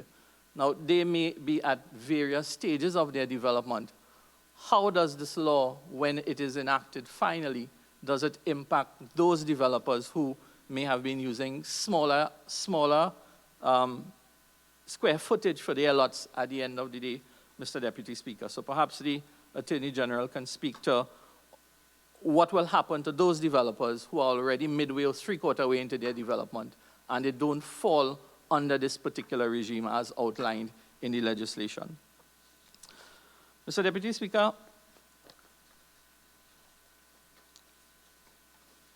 I also want to add another piece of commentary here to my reading of the legislation. And as an avid follower of the United Nations Sustainable Development Goals, I always look for in any piece of legislation that is brought before this House to see how well it ties into the Sustainable Development Goals as outlined by the United Nations. And yet again, I'm hoping that the framework of this piece of legislation would have been in line with what are the expectations of those UN SDGs, since housing and housing is such a huge part of the SDGs. I cannot recall in the moving of this bill that any mention was made whether the legislation was in confirmation to any part of the UN SDGs. So that's something that I'm hoping that when it becomes finalized, that we can take a look at that. Mr. Deputy Speaker, in the moving of the bill as well, the Attorney General, he indicated how critical this piece of legislation would have been. And it's tying to the FIU in terms of dealing with the issues of money laundering, dealing with the issues of terrorist financing, and so on. But I have a couple questions that perhaps the Attorney General can speak to in his wind-up. In the years that the FIU has been in existence and in operation, if they have been successful, it has not been made public, because the Attorney General mentioned a fair amount of cases that would have gone to the FIU, and I feel that the FIU may not have achieved its full stated purpose over the years. And are we hedging the success of this piece of legislation on the FIU, and the FIU may not be living up to its full potential, and perhaps some attention to the FIU, its structure, its resourcing, its teeth perhaps may need to be given more power in order to really work together with this piece of legislation. And I'm hoping that that is something that the Attorney General would be looking at, because when you look at, Mr. Deputy Speaker, I have a document here that from the TTPS, the fraud squad, that gave an indication of the amount of cases in terms of real estate fraud that would have come to the TTPS over the last few years. And if you'd allow me quickly just to read a bit of it, in 2014, there was 45 reports amounting to a value of over 16 million TT dollars, Mr. Deputy Speaker. In 2015, there was $77.6 million. 2016, there were 29 cases, $500,000. And in 2017, there were 75 cases, allotting to over $17 million as well. Now, if this legislation is going to work in tandem with the FIU, what is the status of these reports, these cases? You know, to just come back to my point of, do we have to strengthen the FIU as well to be able to add the type of value that the Attorney General is hoping that this real estate bill will solve, taking into consideration that we have all these cases from 2014 to 2017, and perhaps knowing the status of some of these, have there been any success? Have the FIU been able to lay charges, prosecute successfully in the courts on some of these matters? So, Mr. Deputy Speaker, that is the component of the FIU that I would have liked to, I'm very interested in finding out going forward. Mr. Deputy Speaker, the reason why this particular issue on the fraud component is very worrying to me, that Mayaro is famous for a series of cases by a matter concerning a gentleman by the name of Walter Gomez. These matters would have gone through the courts, would have been settled, where a lot of land, this gentleman claimed that he owned probably half of Mayaro, and he would go into people's property, move them out, put up the property for sale, only to end up in court years after. And these matters were dealt with. But, you know, only when these people would have spent substantial amount of money in the court process.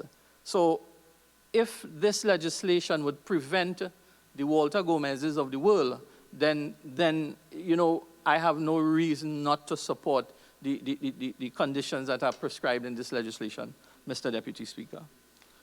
Mr. Deputy Speaker, another area that I think that I did not see the bill address was that of foreign direct investments. When you look at some other jurisdictions, if I were to just mention, in February of this year, Mr. Deputy Speaker, the United States Congress introduced 2 pieces of regulations to cover foreign real estate transactions. And one of the greatest pieces of the money laundering puzzle and the financing of terrorism puzzle ends up with these foreign direct investment. Remember, you have 2 more minutes. Yes, thank you. That ends up in that industry. So perhaps if the Attorney General can identify whether the legislation as it stands is looking closely or more closely in terms of foreign ownership of property, and whether that reach of foreign entities that may be nefarious can really get away with some of these things in this country. Lastly, Mr. Deputy Speaker, in the 1 minute I have, I know the code of ethics was something that was raised by my other colleagues. The member for Chaguanas spoke about accreditation, the quality of the personnel. I think the code of ethics is absolutely important for the legislation. I know it's going to come via regulation. But I felt, taking a look at how important this piece of legislation is to the national economy, perhaps that code of ethics could have been put in somewhere along inside here to give it the full power, the full teeth, and I look forward to see how this unfolds.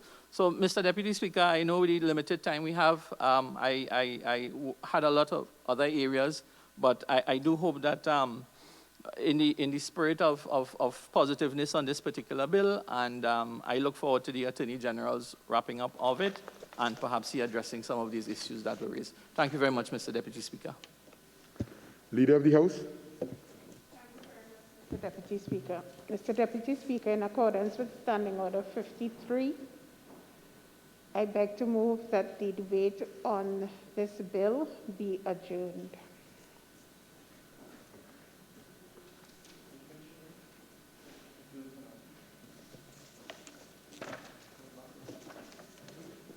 Sorry, Mr. Deputy Speaker, just for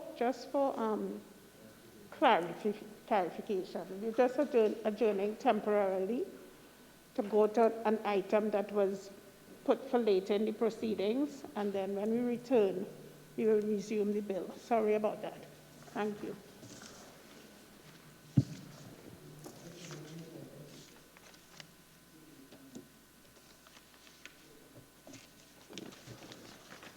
Honorable members, the question is that the debate on the Real Estate Agents Bill 2020 be temporarily adjourned. All in favor say aye. Aye. Any against? The ayes have it.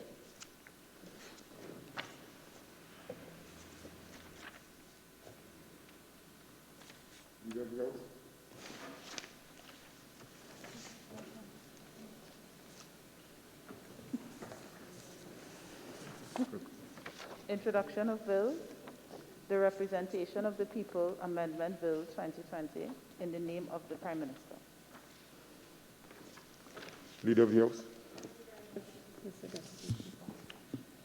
Mr. Deputy Speaker, I beg to move on behalf of the Prime Minister that in accordance with Standing Order 64(1)(c), the Representation of the People Amendment Bill 2020 be referred to a joint select committee hereby established for its consideration and report by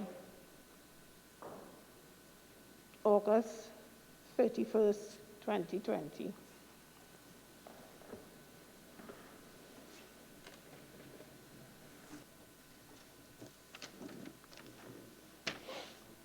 Honorable members, the question is that in accordance with Standing Order 64(1)(c), the Representation of the People Amendment Bill 2020 be referred to the Joint Select Committee hereby established for its consideration and report by August 31st, 2020. All in favor say aye. Any against? The ayes have it. Leader of the House. Thank you very kindly, Mr. Deputy Speaker. Mr. Deputy Speaker, I beg to move that, subject to the concurrence of the Senate on the establishment of this committee, this House appoint the following members to sit with an equal number from the Senate on the Joint Select Committee established to consider and report on the Representation of the People Amendment Bill 2020. Mrs. Camille Robinson-Regis, Mr. Fitzgerald Hines, Ms. Shamfa Cudjoe, Mr. Colum Imbert, Mr. Tim Gopi Singh, and Mr. Rudranath Indar Singh. Thank you, Mr. Deputy Speaker. Honorable members, the question is that subject to the concurrence of the Senate on the establishment of this committee, this House appoint the following 6 members to sit with an equal number from the Senate on the Joint Select Committee established to consider and report on the Representation of the People Amendment Bill 2020. 1, Mrs. Camille Robinson-Regis. 2, Mr. Fitzgerald Hines. 3, Ms. Shamfa Cudjoe. 4, Mr. Colum Imbert. 5, Dr. Tim Gopi Singh. And 6, Mr. Rudranath Indar Singh. All in favor say aye. Aye. Any against? The ayes have it.